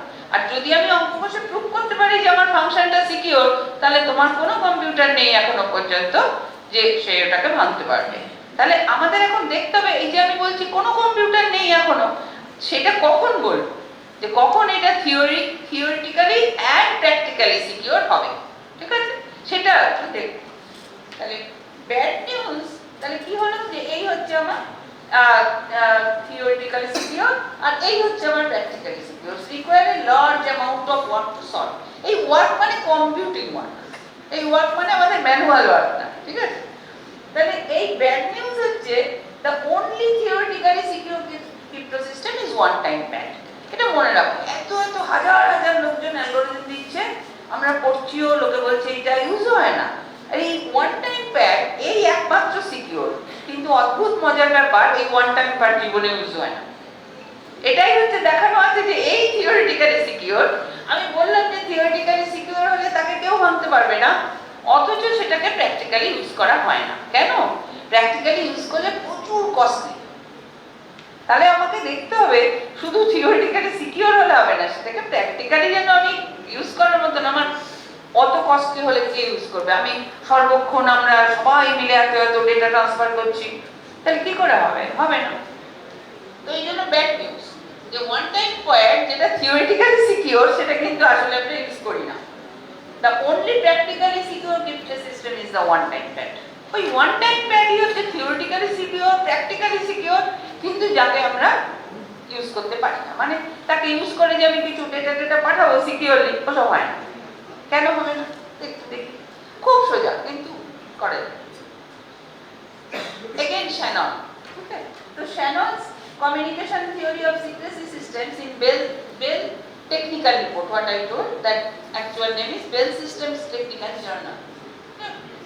Bell Lab is very famous, that journal. The two issues. What is the concept of perfect secrecy? আমি একটু টার্ম, নতুন টার্ম বলি এবার। সিক্রেসি মানে বুঝতেই পারছো, পারফেক্ট সিক্রেসি মানে একদম ঠিকঠাক secure. Okay, does there any crypto system provide perfect secrecy? যে কোনো ক্রিপ্টো সিস্টেম আছে যেটা পারফেক্ট সিক্রেসি দেয়, মানে যেটা ভাঙা যাবে না? It is possible when a key is used for only one encryption. বলতে এটা একমাত্র তখনই পসিবল যে একটা এনক্রিপশনের জন্য একটাই কি আমি পাঠিয়েছি। তাহলে কি কিছুক্ষণ পরে হয়তো আধ ঘন্টা পরে কেউ ভেঙে দিয়েছে, না আমার বইয়ে গেছে, আমি তো ওই কি আর ইউজ করবো না, তাহলে তখন ওটা সিকিউর। বোঝা গেল? খুব সিম্পল। আমি একটা মেসেজ পাঠাচ্ছি আমার M1, সেটা দিয়ে আমি একটা K1 দিয়ে পাঠিয়ে দিলাম। তো এক ঘন্টা পরে কেউ একজন অ্যাটাকার ওই K1টাকে বের করে ফেলেছে।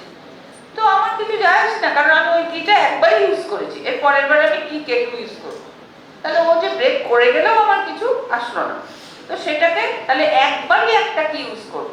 তাহলে এটা it is possible when a key is used for only one encryption. তাহলে একটা কি একটা এনক্রিপশনের জন্যই লাগবে। সুতরাং তারপরে কেউ ব্রেক করলো, পেয়ে গেল, তাতে আমাদের কিছু কোনো ক্ষতি নেই। কিন্তু এটা খুব কস্টলি, এটা প্রচন্ড কস্টলি। যদি প্রত্যেক দুজনের মধ্যে একটা করে কি আছে, আর সেই কি আমি যদি যতবার নতুন নতুন কমিউনিকেশন করব প্রত্যেকটার জন্য একটা করে কমিউনিকেট করি, তাহলে that will be very costly. Normally এটা সম্ভব না প্র্যাকটিক্যালি। ওকে, তাহলে how to evaluate A crypto system when many plain text are encrypted using the same key? সুতরাং আমার প্র্যাকটিক্যাল দেখতে হবে। প্র্যাকটিক্যালি হচ্ছে আমি যখন একটা পুরো মেসেজ পাঠাবো, বা আমি হয়তো তোমার সঙ্গে কমিউনিকেট করছি, আমরা ঠিক করেছি এক সপ্তাহ আমি এই কিটাই ইউজ করবো যত কিছু করে, আদারওয়াইজ তো ভেরি কস্টলি। নাহলে প্রত্যেকটার জন্য একটা করে ওই কিটাই কি করে পাঠাবো, কারণ কিটা তো লোকে জেনে নেবে। ঠিক আছে, তাহলে এটা আমরা যদি অনেকগুলো মেসেজ একটা কি দিয়ে করি। তো 1949 শ্যানন এগেন একটা পেপার বার করলো, যেখানে actually approaches to evaluate the security of crypto system. যে সিকিউরিটি বলতে কি করছি, এই যে এক্ষুনি বললাম থিওরি, কম্পিউটার লাগবে, তাহলে দেখো বলছে কম্পিউটেশনাল সিকিউরিটি। কম্পিউটেশনাল সিকিউরিটি মানে বুঝতে পারছো টার্ম দেখে, যে কম্পিউটার কতটা কাজ করলে তবু ভাঙতে পারবে না। একদম বাংলায় এরকম ভাবি আমরা, যে কত অনেক কাজ করলেও কম্পিউটার ওই কিটাকে পাচ্ছে না, ভাঙতে পারবে না, মানে যে আমি কিটাকেও পাবে না, তার মানে আমরা খুব সিকিউরলি কমিউনিকেট করব। প্রুভেবল সিকিউরিটি খুব দরকারি, মানে ম্যাথমেটিক্যালি বলতে হবে যে this is secure, so this theory is coming. Unconditional security মানে প্রচুর এত রিসোর্স দেওয়া হলো, রিসোর্স মানে কম্পিউটিং পাওয়ার, অনেক মেমোরি, অনেক জায়গা দেওয়া হলো, তবুও কিছু করতে পারবে না, ইনফাইনাইট। তাহলে এই তিনটে জিনিস হচ্ছে শ্যানন বললো যে এই তিনটেকে আগে যদি এই তিনটেকেই স্যাটিসফাই করে তাহলে সেটা সিকিউর। ঠিক আছে, তাহলে সেটা সিকিউর। তাহলে কম্পিউটেশনাল সিকিউরিটি, প্রুভেবল সিকিউরিটি আর আনকন্ডিশনাল সিকিউরিটি। আমরা একটু একটু করে দেখে নিই কিরকম বলে কম্পিউটেশনাল সিকিউরিটি। সোজা একদম, আইডিয়া ইজ ভেরি সিম্পল। তো কনসার্নস দ্য কম্পিউটেশনাল এফোর্ট, আমরা কতটা কম্পিউটারে কতটা কাজ করছি। A crypto system is said to be computationally secure if the best algorithm for breaking it requires at least n operations while n is some specified very large number. Okay? বলছি যে কম্পিউটারে এমন মানে অনেক কাজ করতে হবে, যেটা এখন এই কারেন্ট কম্পিউটার সিস্টেম দিয়ে সম্ভবই না। মানে crypto system is said to be computationally secure. যে কম্পিউটেশনালি সিকিউর যদি যে বেস্ট অ্যালগরিদম আছে সেটা দিয়েও আমরা কিন্তু এটাকে এই ধরো n অপারেশন করতে হবে, সেই n is some specified very large number. তাহলে প্রবলেম হচ্ছে no non crypto system can be prove to be secure. এখন যত অনেক মেথড আছে, তোমরা কেউ নিশ্চয়ই নাম শুনেছো, AES, DES, RSA, এসব নাম শুনেছো, এসব অ্যালগরিদম দিয়ে আমরা সিকিউর করি, কিন্তু সেই অ্যালগরিদম গুলো কিন্তু কোনোটাই computationally secure. Specific attack like exhaustive research, মানে এক্সহস্টিভ রিসার্চটাকে বলে brute force attack. Brute force মানে কি, ধরো আমি একটা 128 বিটের একটা মেসেজ পাঠাচ্ছি, তো আমার কাছে যদি একটা কম্পিউটার থাকে যে আমি অল 2 to the power 128 এতগুলোকেই বের করতে পারি, তাহলে কোনো একটা মেসেজ আমার মিলে যাবে তার সঙ্গে। কিন্তু এই 2 to the power 128 বার করার জন্য যে কম্পিউটার দরকার, এই এখনকার দিনেও সেটা কিন্তু নেই। ঠিক আছে, 64 আছে, 64 বিট প্রসেসর। তাহলে এখন তো আমাদের সব 64 বিট মেশিন, ল্যাপটপ বেশ হাই এন্ড ল্যাপটপ আছে তোমাদের, তো 2 to the power 64, তাহলে ওটা দিয়ে আমি কিন্তু 64, তাহলে 64 বিট মেসেজ কিন্তু ব্রুট ফোর্স অ্যাটাক হয়ে যাবে। ব্রুট ফোর্স এক্সহস্টিভ মানে আমি সব বের করে ফেললাম, ঠিক আছে। কিন্তু 128 বিট হলে আমি ওটাকে টিলডেট এখনো করতে পারবো না, তাহলে 128 বিট কিন্তু এখন secure. Provable security, the crypto system is said to be provable secure if the security of the system can be reduced to some well-studied problem that is considered to be difficult. Okay. So তোমরা জানো যে এবার একটু অঙ্ক আসছে, যে একটা আমরা ফ্যাক্টরাইজেশন, একটা বড় লার্জ নাম্বারকে কি করে ফ্যাক্টর করব জানা নেই কিন্তু, ঠিক আছে। যে একটা if it is a very large number, আমরা কিন্তু কত ফ্যাক্টরটা বার করতে পারি। So a given crypto system is secure if a given integer n cannot be factored. Given integer n, this n is a very big. Okay, so this is the open problem. This is the open problem in mathematics and computer science. Okay, তাহলে আমি যদি একটা algorithm করি যার প্রবলেমটা ওই equivalent হয়ে গেল, যে একটা বড় লার্জ নাম্বার n কে যদি তুমি ফ্যাক্টর করতে পারো, তাহলে ওর সঙ্গে তাহলে ওটা ব্রেক হয়ে যাবে, কিন্তু টিল ডেট সেই প্রবলেমটা সলভ নেই। তাহলে যদি আমরা ওখানে ম্যাপ করি, এটা একটা ম্যাপিং, যে আমি ওখানে যদি ম্যাপ করে দিই তাহলে ওটাকে আমি বলতে পারবো unconditional security. A crypto system is said to be unconditionally secure if it cannot be broken even with infinite computational resource. এই computational resource মানে কি? Computational resource মানে ধরো তোমার কাছে একটা কম্পিউটার আছে যেখানে অনেক কিছু কম্পিউট করতে পারে আর প্রচুর মেমোরি আছে। আমরা বলি না প্রচুর জায়গা আছে আমাদের সব ডিস্কে, এত হার্ড ডিস্ক, এত র্যাম, এত রম, তো প্রচুর জায়গা আছে, ইনফাইনাইট, দ্যাট সেটা বলছে ইনফাইনাইট আছে। So it cannot be studied from the point of view of computational complexity. That computation time is we allow computation time is infinite. তার মানে আমার কাছে প্রচুর মেমোরি আছে, আমার কম্পিউটারটা খুব হাই এন্ড কম্পিউটার, তবু আমি ওটাকে আমি অ্যালগরিদমটাকে ব্রেক করে আমি তোমার কিটাকে পাই, তাহলে এটাকে আনকন্ডিশনালি সিকিউর। তাহলে আমরা তিনটে জিনিস দেখলাম, ঠিক আছে? একটা হচ্ছে আমার কম্পিউটিং, আর কম্পিউটেশনালি সিকিউর মানে একটা কম্পিউটার এখনকার হাই এন্ড কম্পিউটার ওটাকে করতে পারবে না। প্রুভেবল সিকিউরিটি মানে অঙ্ক কষে আমি ওটা করতে পারবো না। আনকন্ডিশনাল সিকিউরিটি মানে প্রচুর কম্পিউটিং পাওয়ার, অনেক রিসোর্স দিচ্ছি তাহলে পারবো। But can be studied with probability theory. এবার আস্তে করে ঢুকলো স্ট্যাটিস্টিক্স, ঠিক আছে? খুব সিম্পল, আমরা সবাই জানি এরকম একটা থিওরেম দিয়ে অ্যাকচুয়ালি সিকিউরিটিটা মেজার করা যায়। তো প্রবাবিলিটি থিওরি, এর আগে আমরা দেখলাম ওয়ান টাইম প্যাডটা কিছু না। আচ্ছা আমি এখন ওয়ান টাইম প্যাডটা একটু করে দিচ্ছি। পরে ওই বললাম যে ওয়ান টাইম প্যাড একমাত্র সিকিউর, সেটা খুব সোজা একটা, যে কিন্তু যদি আমার এরকম x1 x2 xn হয় প্লেন টেক্সট, আর কিটা k1 k2 kn হয়, মানে আমি যদি বাইনারিতে লিখি this are nothing but 0 and 1, ঠিক আছে? তাহলে এটা হচ্ছে x1 k1 xn kn এরকম, যেটাকে 1 0 করলে ওই প্লাসটা হচ্ছে মডুলো টু সাম,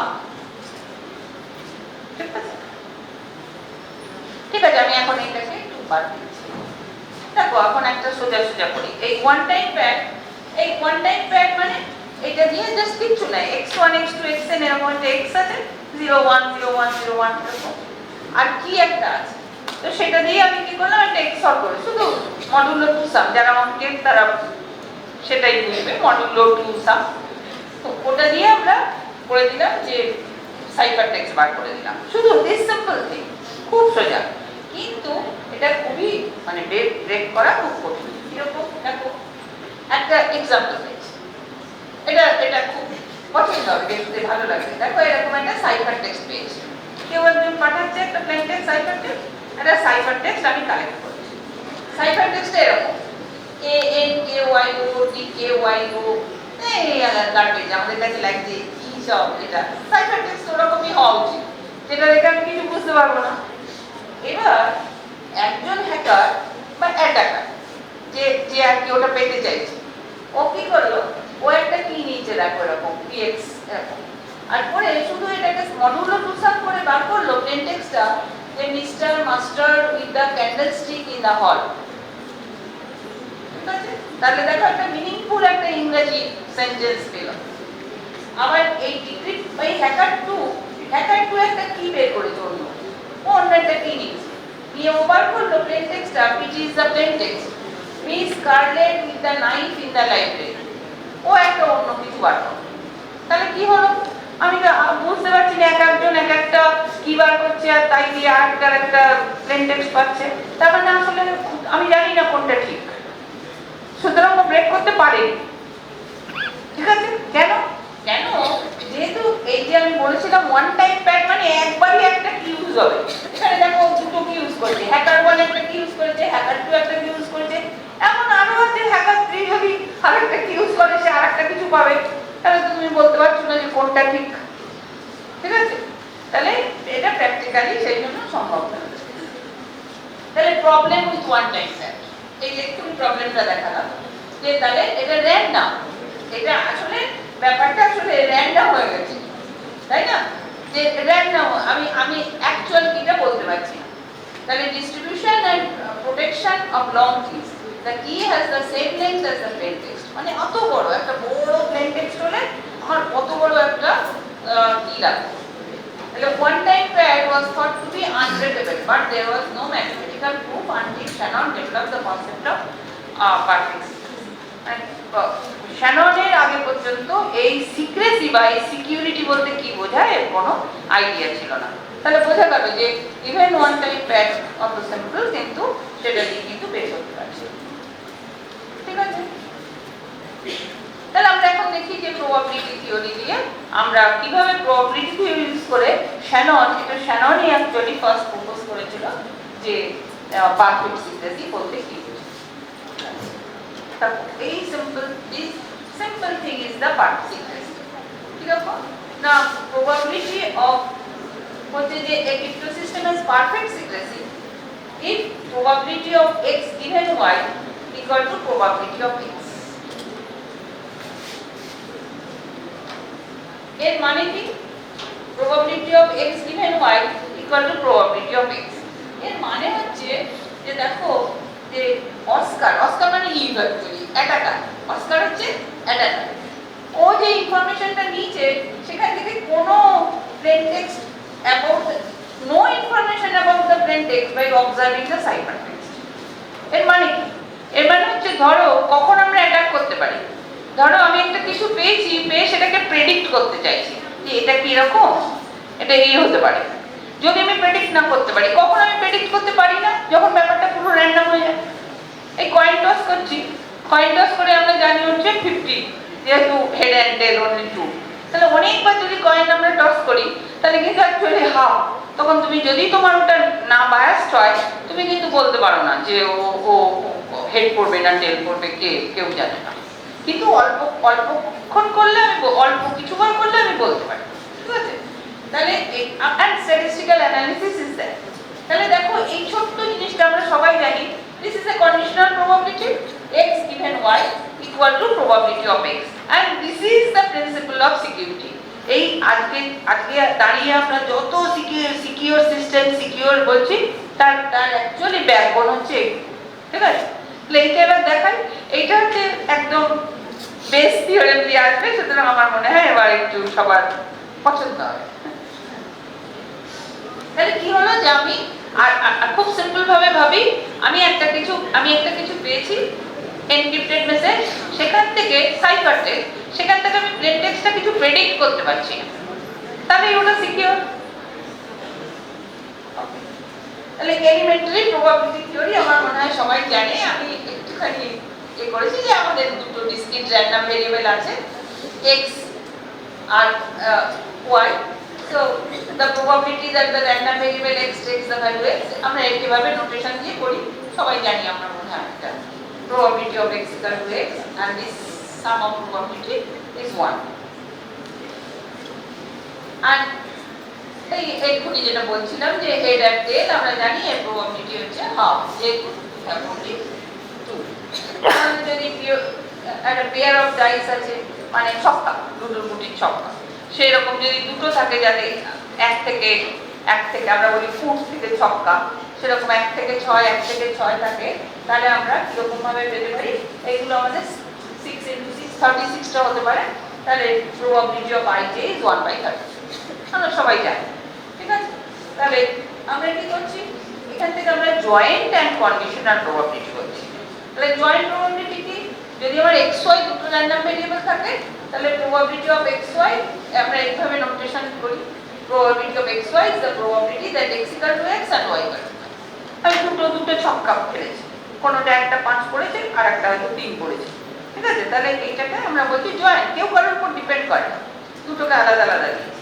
তাহলে এটা হচ্ছে দুজন র্যান্ডম, দুটো ছক্কা র্যান্ডম ভেরিয়েবল, তাহলে ওটা এরকম হতে পারে 1/6 1/6, ওর প্রবাবিলিটি হচ্ছে এর 5 পড়ার প্রবাবিলিটি 1/6, 18 পড়ার প্রবাবিলিটি 1/6, দুটো 1/5, ঠিক আছে?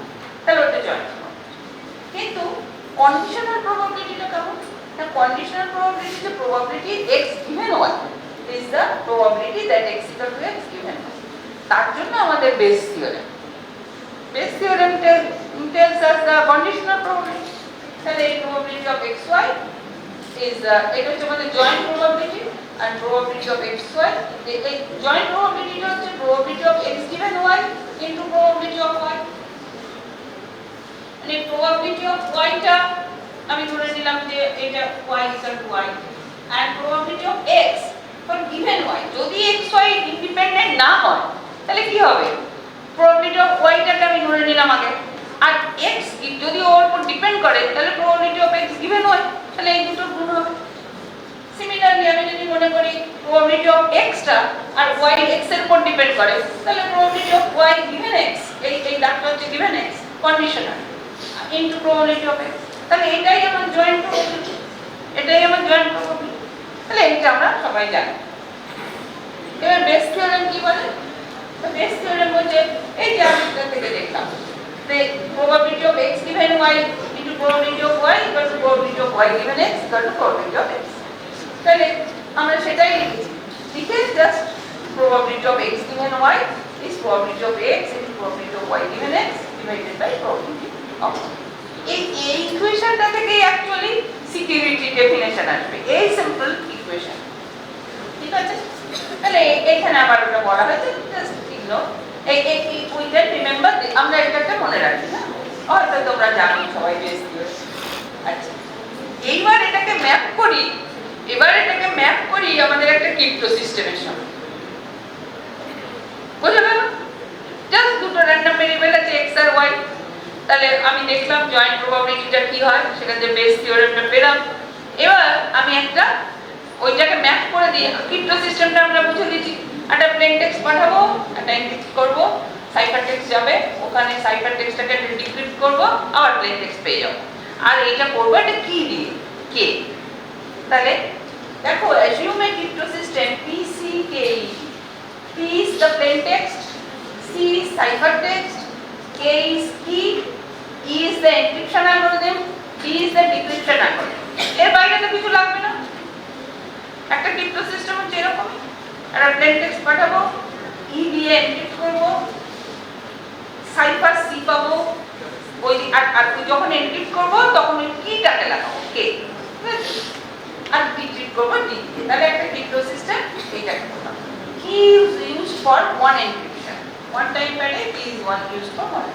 Now plain text is denoted by random variable x. এবার আমি ম্যাপ করছি, ওইটা আমরা সবাই বুঝি, জয়েন্ট প্রবাবিলিটি আর কন্ডিশনাল প্রবাবিলিটি অফ বেস থিওরেমটা আমরা সবাই জানি।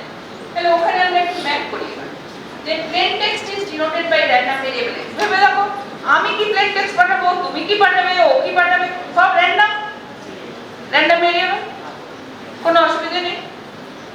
এবার key is denoted by random variable k, এবার আমি কি সিকিউরিটি ইউজ করব সে আমার ব্যাপার, কে তুমি কি ইউজ করবে সে তোমার, আবার র্যান্ডম ভেরিয়েবল, কেউ কারোর উপর ডিপেন্ড করে না।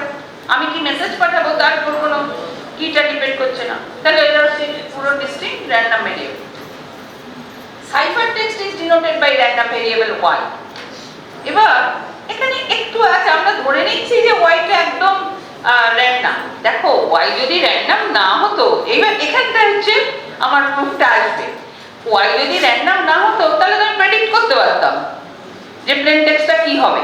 y তো হচ্ছে সাইফার টেক্সট, তাহলে ওই y টা একদম র্যান্ডম হয়ে গেছে বলেই তো আমি প্রেডিক্ট করতে পারছি না, ঠিক আছে? তাহলে আমরা এখন ধরে নিচ্ছি যে y টা র্যান্ডম, কিন্তু আমরা পরে দেখবো। কিন্তু স্টুডেন্টরা বলতে পারে কেন y র্যান্ডম হবে, y তো আমি প্লেন টেক্সটকে এনক্রিপশন করেই তো বের করেছি, ঠিক আছে? তাহলে এখানে এটা একটা খুব দরকারি ব্যাপার। এখন আমরা ধরে নিচ্ছি যে y টা র্যান্ডম, ঠিক আছে? তাহলে আমার তিনটে ভেরিয়েবল হলো x, k আর y। একটা হচ্ছে প্লেন টেক্সট, তাকে আমি x বলছি, কিটা কি k, আর সাইফার টেক্সটটাকে y বললাম। আমি ম্যাপ করছি এখন বসে বসে, ঠিক আছে? তাহলে cipher text is denoted by random. দেখো এই লেখা আছে, প্লেন টেক্সট পেয়ে যাচ্ছে, তখন এই এনক্রিপ্ট করছি, তখন এই কি দিয়ে আর কেটা তখন কাজে লাগে। অ্যাকচুয়ালি ফাংশনটা x আর k এর উপর কাজ করে, ঠিক আছে? তো সাইফার টেক্সট পেলাম। দেখো তাহলে a crypto system has perfect secrecy if probability of x given y equal to probability of x। আমি আবার রিপিট করছি ডেফিনেশন।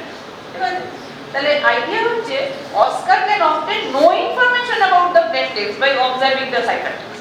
তাহলে এবার এ হচ্ছে আমার x হচ্ছে plain text for a given ciphertext, কেউ একজন ciphertextটাকে ক্যাপচার করেছে, আমি তো পাঠাচ্ছি ciphertextটা, কেউ একটা ciphertextটা প্লেন করেছে, এবার ওই ciphertext থেকে সে কিছুই plain text নিয়ে আইডিয়া করতে পারছে, নো ইনফরমেশন, তাহলে ওটা সিকিউর,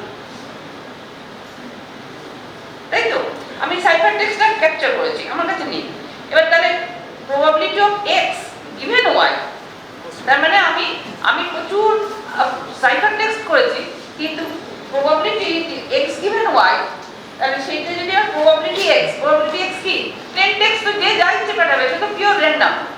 তাহলে ওটা যদি র্যান্ডম হয়, x given y equal to probability x হয়, তাহলেই হচ্ছে যে তোমার সাইফারটা একদম সিকিউর, কেউ কিছু আন্দাজ করতে পারছে না।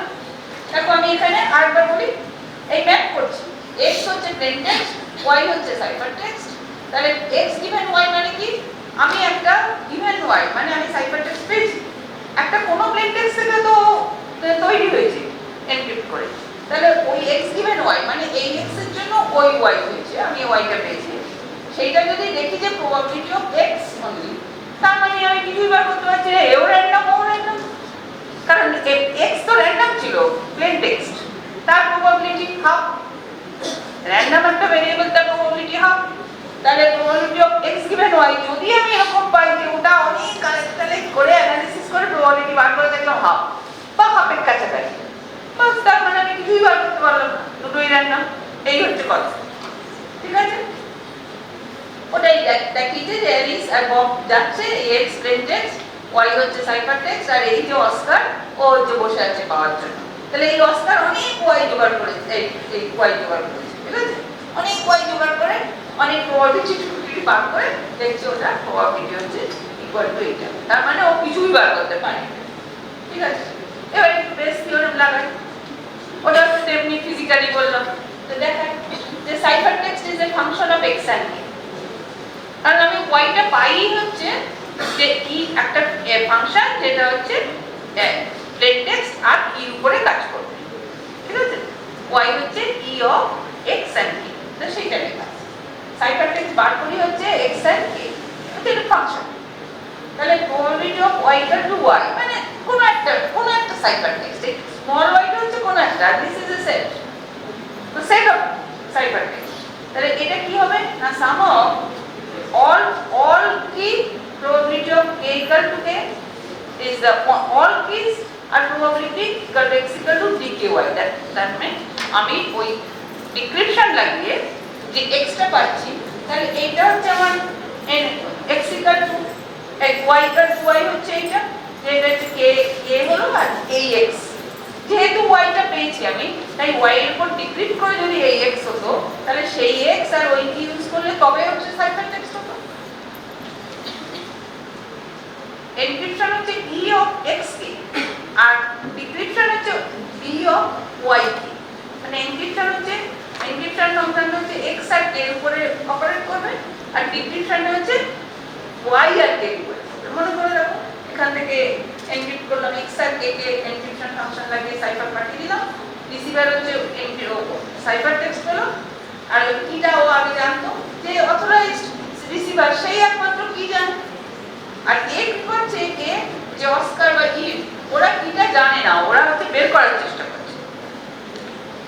তাহলে এটা পেলাম, আর y is the ciphertext, এখানে লেখা আছে for all k, for এটা হচ্ছে for all y belongs to c, R y is the ciphertext given that x is the plain text। তাহলে এবার কি হলো, probability of, এটা হচ্ছে আমার কন্ডিশনাল নিয়ে আসে, probability of y given x equal to probability of k, কারণ ওই পার্টিকুলার কি দিয়েই এই সাইফার টেক্সটটা পেয়েছি, একটা পার্টিকুলার কি দিয়েই তো একটা সাইফার টেক্সট পেয়েছি। ঠিক আছে, তাহলে এইটা পেলাম x equal to dq। তাহলে দেখো রিলেশনটা কেমন, যে probability of x given y, তার মানে এটা প্লেন টেক্সট, ম্যাপটা করো, x হচ্ছে plane text given this cipher text, কারণ আমি হচ্ছে সাইফার টেক্সটটা ধরেছি। এবার এটা বেস থিওরেম, দেখো probability of x base theorem লিখেছি, বেস থিওরেম লিখে দিয়েছি, বেস থিওরেম লিখেছি যে probability of x into probability of y given x by probability of y। তাহলে এটা কি হয়ে গেল না, আমার এখানে probability of x, এইটা হচ্ছে x, আর এই probability of y given x টা কি, probability of y given x টা হচ্ছে আমার এই y given x হচ্ছে কি, sum of all keys k, ঠিক আছে? কারণ একটা সাইফার টেক্সট একটা প্লেন টেক্সটের উপরেই একটা কি দিয়ে ইউজ হয়, তা না হলে তো আমি ডিক্রিপ্ট করতে পারবো না। আমার যদি একই প্লেন টেক্সট থেকে আমি দুটো সাইফার টেক্সট পেতাম, তাহলে কি আমি পেতাম নাকি ওখানে? আমার 1 to 1 কোডটা, তাই তো? তবেই তো আমি পাবো। তো এখানে আমি কি করলাম, তাহলে আমি এখানে probability of k equal to k করে দিলাম। আমি দেখো এখানে জাস্ট ওই y given x টাকে শুধু রিপ্লেস করেছি k দিয়ে, আর নিচে probability of y সেটা দেখো কি, এই যে probability of y টা কি, যে আমার ওই পার্টিকুলার কে আর ওই পার্টিকুলার প্লেন টেক্সট, তাহলে আমি শুধু ওইটা লিখে দিচ্ছি। দেখো আমি বেস থিওরেম ইউজ করেছি, বেস থিওরেম ইউজ করে শুধু ওখানে প্লেন টেক্সটটা লিখে দিচ্ছি cipher text, probability of x মানে plain text, probability of key k আর probability of k equal to k আর x equal to dky, তাহলে শুধু আমি এটা বসিয়ে দিচ্ছি। এইবার যদি আমি দেখাতে পারি যে এটা হচ্ছে র্যান্ডম, মানে কি, দেখো এবার একটা एग्जांपल দিচ্ছি। এই যে বলেছিলাম যে জুলিয়াস সিজার 26টা অ্যালফাবেট নিয়ে শুধু কাজ করেছিল, তাহলে এই যে ওর 26টা ছিল, এই যে 26, এই ওর প্লেন টেক্সট তো 26টা, সাইফার টেক্সট ওই 26 এর মধ্যেই আছে, আর কিও ওই 26টা। কি মানে কি, ওখানে 26টা মানে ধরো মনে করো a মানে 0, b মানে 1, c মানে 2, d মানে 3 আর z মানে 25। তাহলে কে কটা শিফট করবে, ওটা যেই তুমি যোগ করছো, তার মানে এর সঙ্গে 2 যোগ করলাম, তার মানে a হয়ে যাবে c, ঠিক আছে? এরকম ব্যাপার। তাহলে দেখো এইটাকে ফার্স্ট থিং দেখো, যেটা জুলিয়াস সিজার শিফট করেছিল, ফার্স্ট এইটাকে দেখো ম্যাথমেটিক্স দিয়ে লেখা যাচ্ছে যে x equal to x plus k mod 26। এই কোনো গজল বুজুর হবে না, একদম x হচ্ছে x plus k। দেখো এটা একদম তুমি যেটা তুমি ওই a টাকে c দিয়ে করছিলে, b টাকে d দিয়ে করছিলে, সেটা এবার k equal to 2 যদি হয়, তাহলে এটা x plus k mod 26। তাহলে দেখো ওটাকে বলেছিল আর্টস কে সায়েন্স করে দিচ্ছে। দেখো এই প্রথম তোমার এটা একটা ম্যাথমেটিক্স করে দিল, যে ওই সিজার সাইফার যা বলেছিল আর টু সাবস্টিটিউশন, দুটো লেটার সাবস্টিটিউট, সেটাকে কিন্তু প্রথমে ওটা মড দিয়ে লিখে দিল, একই হবে। আচ্ছা এবার দেখো ওই জাস্ট বেস থিওরেম যেটা লাগিয়ে ওই যেটা পেয়েছি, সেটার ভ্যালুটা কি হবে, এটা একটা एग्जांपल দিয়ে দেখাচ্ছি ভ্যালুটা কি হবে। ভ্যালুটা দেখাচ্ছে যে এইটা দেখো probability of যেহেতু আমার 26টাই আছে, তাহলে এটা হচ্ছে 1/26 আর এইটা হচ্ছে x equal to y minus k, মানে ডিক্রিপশন ও যদি যোগ হয়, তাহলে যখন আমি ডিক্রিপ্ট করব দুটো বিয়োগ করে দেব, মানে a কে যদি আমি c দিয়ে রিপ্লেস করি, যখন ডিক্রিপশনে c পাবো তখন c টাকে a দিয়ে রিপ্লেস করব, মাইনাস করে দেব, এই মাইনাস করে দিই। তাহলে এইটা করে দেখা গেল 1/26। তার মানে কি, দেখো probability of y, তার মানে আমার y তো সাইফার টেক্সট ওই 26টাই হতে পারে a b c d, তাহলে তার প্রবাবিলিটি কত আসছে 1/26। এবার বলো 1/26 মানে যে কোনো লেটার আসতে পারে, 1/26 মানে যে কোনো লেটার আসতে পারে 1/26 প্রবাবিলিটি, তার মানে তুমি কিছুই পেলে না, তোমার কিছু প্রেডিক্ট করতে পারো না, ঠিক আছে? তাহলে আমি দেখছি যে কি, দেখো এটা হচ্ছে একটা एग्जांपल দেওয়া হলো, খুব সোজা সাইফার টেক্সট নিয়ে আমি একটা एग्जांपल দিলাম, যেটা এটা 1/2 কি প্রচুর সময় হয়ে গেছে। আচ্ছা তাহলে shift cipher has perfect secrecy.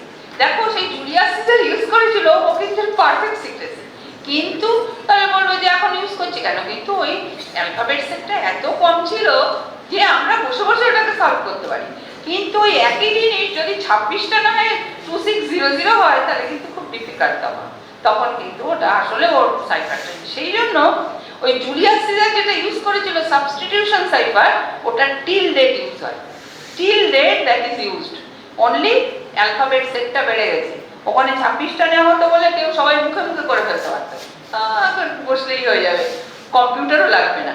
কিন্তু ওইটাই ভেবে দেখো, ওই মেথডটাই যদি আমার অ্যালফাবেট সেটটা 26 না হয় 26,000 হতো, তাহলে কিন্তু ওই মেথডটাই দেখাচ্ছে যে একটু সিকিউর ভাবো, তাহলে জুলিয়াস সিজার যেটা করেছিল, এবং তোমরা যদি পরে পড়ো বা এখনো কেউ পড়ছো কি জানি না ক্রিপ্টোগ্রাফি, তাহলে দেখবে যে সাবস্টিটিউশন সাইফার এখনো টিল ডেট ওটাই হচ্ছে ইউজ করা হয়, অ্যালগরিদমিক এনক্রিপশন অ্যালগরিদমে ওটা হচ্ছে একটা ইউজ করা হয়। তাহলে এইটা হলো, এই হচ্ছে আমার পারফেক্ট সিক্রেসি। তাহলে এবার বেস থিওরেম ইউজ করে কিচ্ছু না, বেস থিওরেমে বসালাম, বেস থিওরেমে বসিনি, যা কিছু করি যে বেস আমি করি Shannon, and that Shannon has just applied Bayes theorem on probability of x. তাহলে x given y, এটা জাস্ট দেখো আমি Bayes theoremটা আবার বসিয়ে দিয়েছি, দিয়ে এখানে probability of y given x = 1/26, তুমি এইভাবেই করে দিতে পারো, করে দেখাচ্ছে যে এটা হচ্ছে probability of x, কারণ আমার x তো সেই 26টা লেটার, তাহলে ওরও probability 1/26, তাহলে ও দেখো এটা হয়ে গেল। তাহলে বলছে আমরা কি বলেছিলাম, probability of x given y = probability of x, তাহলে ওটা কি হবে, পারফেক্টলি সিকিউর। ঠিক আছে, কারণ তুমি কিছুই, তার মানে কি র্যান্ডম, আমি কিছুই বলতে পারছি না, আমার সাইফার টেক্সট আসতে পারে যে কোনোটা 26টার মধ্যে এনিথিং, তার probability 1/26, আমি র্যান্ডম x যে কোনো কিছু হতে পারে, আমি ধরেছি র্যান্ডম, সেটাকেই বলা হচ্ছে। তাহলে পারফেক্ট সিক্রেসি কি, PCK is a crypto system where k = c = b, মানে কার্ডিনালিটি, মানে কতগুলো অ্যালফাবেট সেট আছে, ঠিক আছে, এটা তো কার্ডিনালিটি, তো কতগুলো আছে। The crypto system provides perfect secrecy if and only every key is used with equal probability. Every key is used with equal probability, 1/k. For every x belongs to b, y belongs to c, মানে plain text and ciphertext, there is a unique key such that one time back, মানে তুমি যদি একটা কি use করো, কারণ একটা কি না হলে তো আমি ওই যে বললাম 1-to-1 ম্যাপিং হবে না, আমি তো ডিক্রিপ্টই করতে পারবো না, ঠিক আছে। তাহলে ওয়ান টাইম প্যাড, কেন ওয়ান টাইম প্যাড হচ্ছে সিকিউর, কিন্তু ওয়ান টাইম প্যাড সিকিউর হলে কে করবে, প্রত্যেকটা প্লেন টেক্সটের জন্য যদি একটা করে কি ইউজ করি, আমাদের এখনকার দিনে সম্ভব না, সেই জন্য যদিও one time pad is the only secure, কিন্তু কোনো প্র্যাকটিক্যালি ইউজ করা হয়, ঠিক আছে। তাহলে এই শ্যানন এটা করেছে, দেখো কত সিম্পল একটা ব্যাপার, যে শুধু প্রবাবিলিটি থিওরি দিয়ে সিকিউরিটিটাকে ডিফাইন করে দিয়েছে, আর টিল ডেট এটাই হচ্ছে ইউজ করা হয়। তাহলে এই শ্যানন আরেকটা কাজ করেছে, এই প্রোডাক্ট সাইফার আর মডার্ন এনক্রিপশন, আমি সোজা ছোট করে বলে দিচ্ছি। প্রোডাক্ট সাইফার মানে আগে অনেক লোকজন ওই যে সাবস্টিটিউশন সাইফার একটা, তারপর হচ্ছে তোমার হিল সাইফার, কোনো অ্যালজেব্রা দিয়ে জাস্ট ম্যাট্রিক্স, পরে যদি পড়ো দেখবে ম্যাট্রিক্স দিয়ে মাল্টিপ্লাই করে একটা সাইফার বার করে দিল, মানে প্লেন টেক্সটটাকে একটা ম্যাট্রিক্স দিয়ে গুণ করে দিই অন্য একটা সাইফার, তাকে হিল সাইফার, এরকম অনেক কিছু আছে। তো শ্যানন প্রথমে বললো যে ওসব একটা সাইফার দিয়ে কিছু হবে না, প্রোডাক্ট লাগবে, মানে 2-3টে সাইফার লাগাতে হবে, ঠিক আছে, মানে একটা সাইফার কখনোই সিকিউর হচ্ছে না। তো এই জন্য এখনকার এতে SPN সাইফার বলে, substitution permutation network, again permutation is correct. তাহলে এই যে সব এখন যেগুলো, এখন যে DES AES হচ্ছে এখন স্ট্যান্ডার্ড এনক্রিপশন অ্যালগরিদম, আগে 20 বছর আগে DES ছিল, ও ভেঙে গেছে, হ্যাঁ এখন AES, মানে লোকজন ভেঙে ফেলেছে, মানে পেয়ে গেছে কি।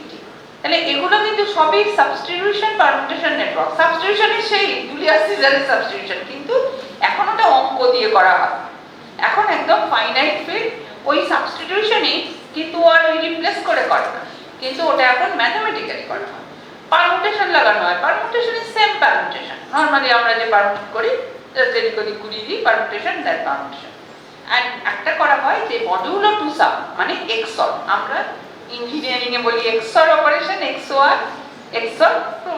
অনেকে তোমরা জানো, আর ম্যাথমেটিক্সে আমরা মডিউলো টু সাম বলি। তো ওই তিনটে জিনিস হচ্ছে এখন ইউজ করা হয়। তাহলে এইটাকে তিনটে, আগে ছিল সাবস্টিটিউশন সাইফার একটা আলাদা সাইফার, পারমুটেশন সাইফার একটা আলাদা সাইফার, শ্যানন বললো সব একটা ফ্যাক্টর হবে না, 2-3টেকে জুড়ে দাও, জোরদার হবে অ্যাকচুয়ালি, তো ওইটা করে দিচ্ছি। তাহলে এইটা হচ্ছে প্রোডাক্ট, ঠিক আছে, এটাও শ্যানন বলেছে, ঠিক আছে। এটাই আমরা এখন আর সামারি করে দিলাম যে plane text, cipher text, encryption, PCKED, আর এখান থেকে আমার টাইপস অফ অ্যালগরিদমস বেরোলো, প্রাইভেট কি আর পাবলিক কি, মানে আমি কিটা আগে থেকে জানি, আর আমি যদি কিটা না আগে থেকে জানি, তাহলে যখন কমিউনিকেট করবো তখন কিটাকে আমরা আগে একটা এগ্রিমেন্ট করে নেবো, ঠিক আছে, তাকে বলে পাবলিক, ঠিক আছে। দিয়ে জানি না কতটা কি হলো, যাই হোক, আমি মেনলি এটা চুজ করেছিলাম যে Professor Gain, actually he had মানে প্রচুর কন্ট্রিবিউশন আছে স্ট্যাটিস্টিক্সে। তো এই জন্য একটা স্ট্যাটিস্টিক্সের ভেরি বেসিক, আমরা সবাই জানি বেস থিওরেম, কিন্তু সেই বেস থিওরেম দিয়ে শ্যানন সিকিউরিটিটা প্রুভ করেছে, ঠিক আছে, 1948। তো খুব সিম্পল, ঠিক আছে, এইটুকুই বললাম। আমি অনেক, তোমরা যদি ইন্টারেস্টেড থাকো পরে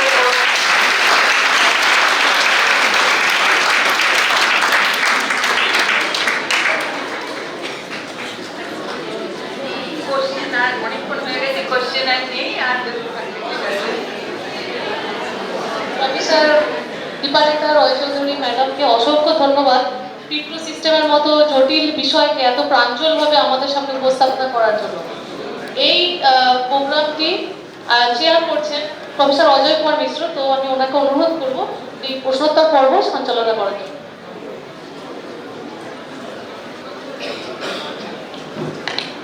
Now the session is open for question and answer. If you like to ask any question, so she will be happy to answer this question.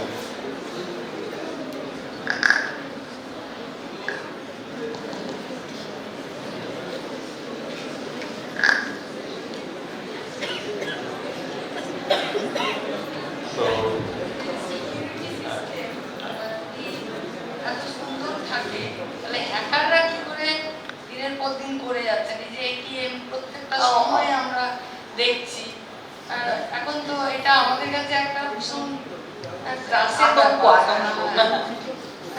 তো আমি ওই যে প্রথমে বললাম না, দেখুন আমি আমরা যে মেসেজটা পাঠাচ্ছি তার মধ্যে একটা, সবের মধ্যে না একটা খুব সোজা একটা বলি, কোরিলেশনটা আমার মেসেজের মধ্যে একটা কোরিলেশন আছে। তো ওই কোরিলেশন অ্যাটাক বলে একটা অ্যাটাক আছে, এগুলো সব অঙ্ক, সবই ম্যাথমেটিক্যালি করা হয়। আর আমরা কম্পিউটারটাকে টুল হিসেবে ইউজ করি, অ্যাকচুয়ালি অঙ্ক করি, আর যেহেতু একটা হাই এন্ড কম্পিউটার নিয়ে ওটা করি। তো এই কোরিলেশনটা যদি বার করতে পারি, যেমন এটা খুব সোজা বলছি, খুব সোজা, একটা রিলেটিভ ফ্রিকোয়েন্সি অ্যাটাক আছে। কেমন না, আমাদের এই যে যত ইংরেজি বই আমরা ইউজ করি, কোনো শেক্সপিয়ারের বই বা গল্পের বই, খুব ক্লাসিক গল্পের বই, খবরের কাগজ, সি প্রোগ্রাম, মানে আমরা ওই সবের থেকে একটা ফ্রিকোয়েন্সি বার করলাম, মানে প্রত্যেকটা লেটারের ফ্রিকোয়েন্সি, ঠিক আছে। এটা আমরা একদম ইউনিভার্সাল যে কোনো ইংরেজি নিয়ে বার করেছি, এটা করা আছে। ও অ্যাকচুয়ালি ওটা ইউজ করেই কিবোর্ড তৈরি করা হয়, সেটা আবার আর একটা গল্প, ঠিক আছে। তাহলে এটা করা আছে, আমি জানি প্রত্যেকটা লেটারে এর কত ফ্রিকোয়েন্সি, বি কত, সি কত, এরকম আছে একটা, ঠিক আছে। ওটা যখন করা হয়েছে প্রচুর ডেটা নিয়ে করা হয়েছে, ডিফারেন্ট টাইপ অফ ইংলিশ নিয়ে করা হয়েছে। এবার আমি 1 মাস ধরে একটা ডেটা কালেক্ট করছি, আমি ব্রেক করতে চাই, ঠিক আছে। আমি কিছু 1 মাস ধরে কিছু নিচ্ছি।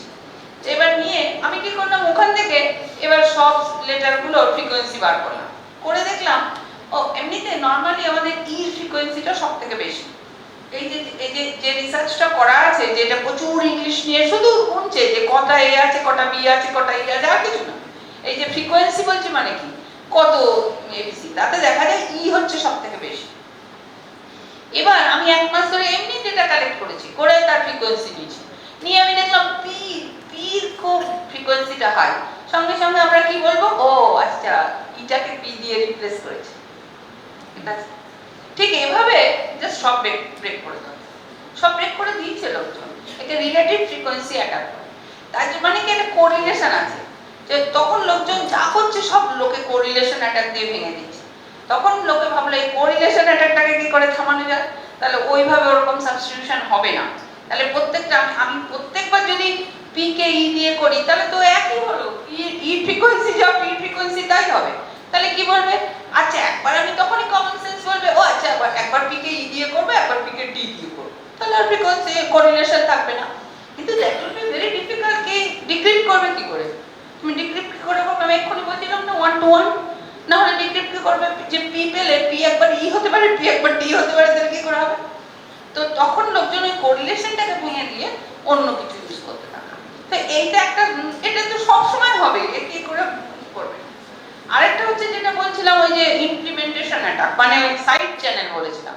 কোনো জিনিস অপারেট করলেই সে কিছু জিনিস লিক করে, মানে পাওয়ার লিক করে। আমি যদি একটা ওই যে বললাম আমাদের কানে মোবাইল সব ইউজ করি, সব গরম লাগে, ও যতক্ষণ মোবাইল চলে গরম, তো সে হিট দিচ্ছে, সে পাওয়ার দিচ্ছে, ওই পাওয়ারটাকে যদি করে অ্যানালিসিস করা হয়, and that is also statistical analysis, কিন্তু স্ট্যাটিস্টিক্যাল অ্যানালিসিস করা হয়, সঙ্গে আরো কিছু অঙ্ক আছে, তো ওটা করে ওটা ব্রেক করে দেওয়া যায়। তো লোকজন সব নানা রকম ফন্দি ফিকির করে সব ব্রেক করে দিচ্ছে।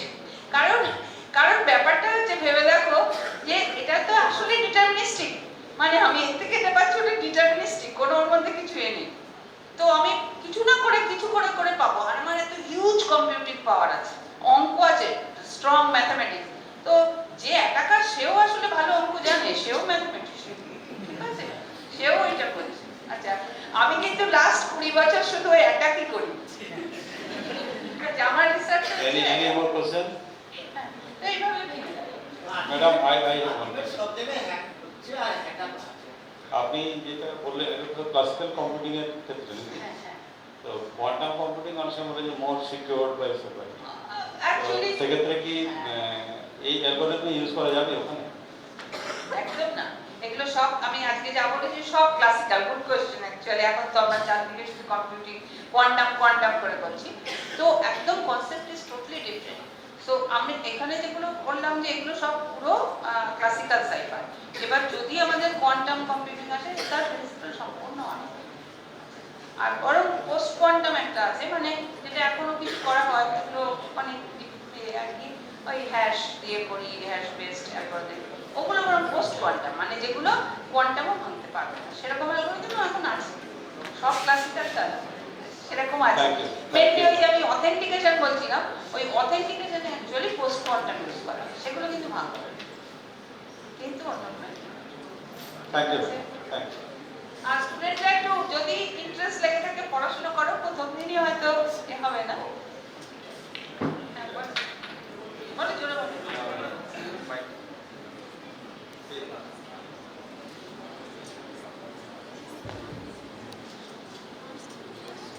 যে ম্যাডাম এই কিটা বললেন, ওটা ধরুন আমরা যে প্ল্যাটফর্মগুলো মেসেজিং করি, হোয়াটসঅ্যাপ, ফেসবুক টাইপের, ওই কিটা তো ওনারা প্রোভাইড করেন না, আমরা তো কিটা প্রোভাইড করতে পারবো না। না, ওই খুব ভালো কোশ্চেন। অ্যাকচুয়ালি কি জেনারেশন হচ্ছে একটা বড় এরিয়া টপিক, কি করে আমার জেনারেট আমার করা হয়। কোশ্চেনটা যে ওই প্ল্যাটফর্মগুলো তো কিটা প্রোভাইড করছে, তাহলে ওনারা তো চাইলে কিটা ইউজ করে আমাদের মেসেজ দেখতে পারে। না, অ্যাকচুয়ালি ওই যে বললাম কিটা কি জেনারেশন, মানে কি কে জেনারেট করছে, কোনো ফাংশন আছে যে র্যান্ডমলি জেনারেট করে।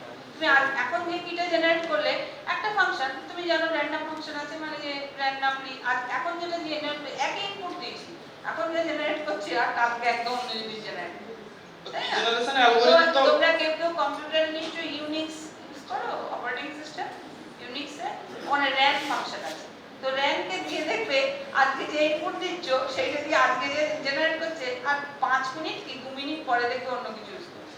তো কি generation is a random function, সুতরাং কেউ জানে না। অ্যালগরিদমটা যারা লিখছেন তারাও পারবে। তাহলে তো আর কোনো সিকিউরিটি থাকবে না। ওইটা হচ্ছে আবার সেই অঙ্কই লাগবে, ম্যাথমেটিক্যালি র্যান্ডম ফাংশন, তো র্যান্ডম জেনারেটর অ্যাকচুয়ালি। তো কি ইজ র্যান্ডম? Thank you.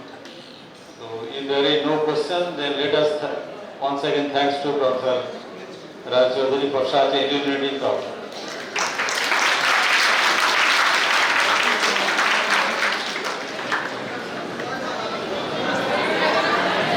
আছে এখনো বাকি আছে একটু 5 মিনিট। এই সময় আসতে 5 মিনিট। আসতে আমি এখন ডক্টর প্রভাত কুমার সিংকে অনুরোধ করব ধন্যবাদ জ্ঞাপনের জন্য।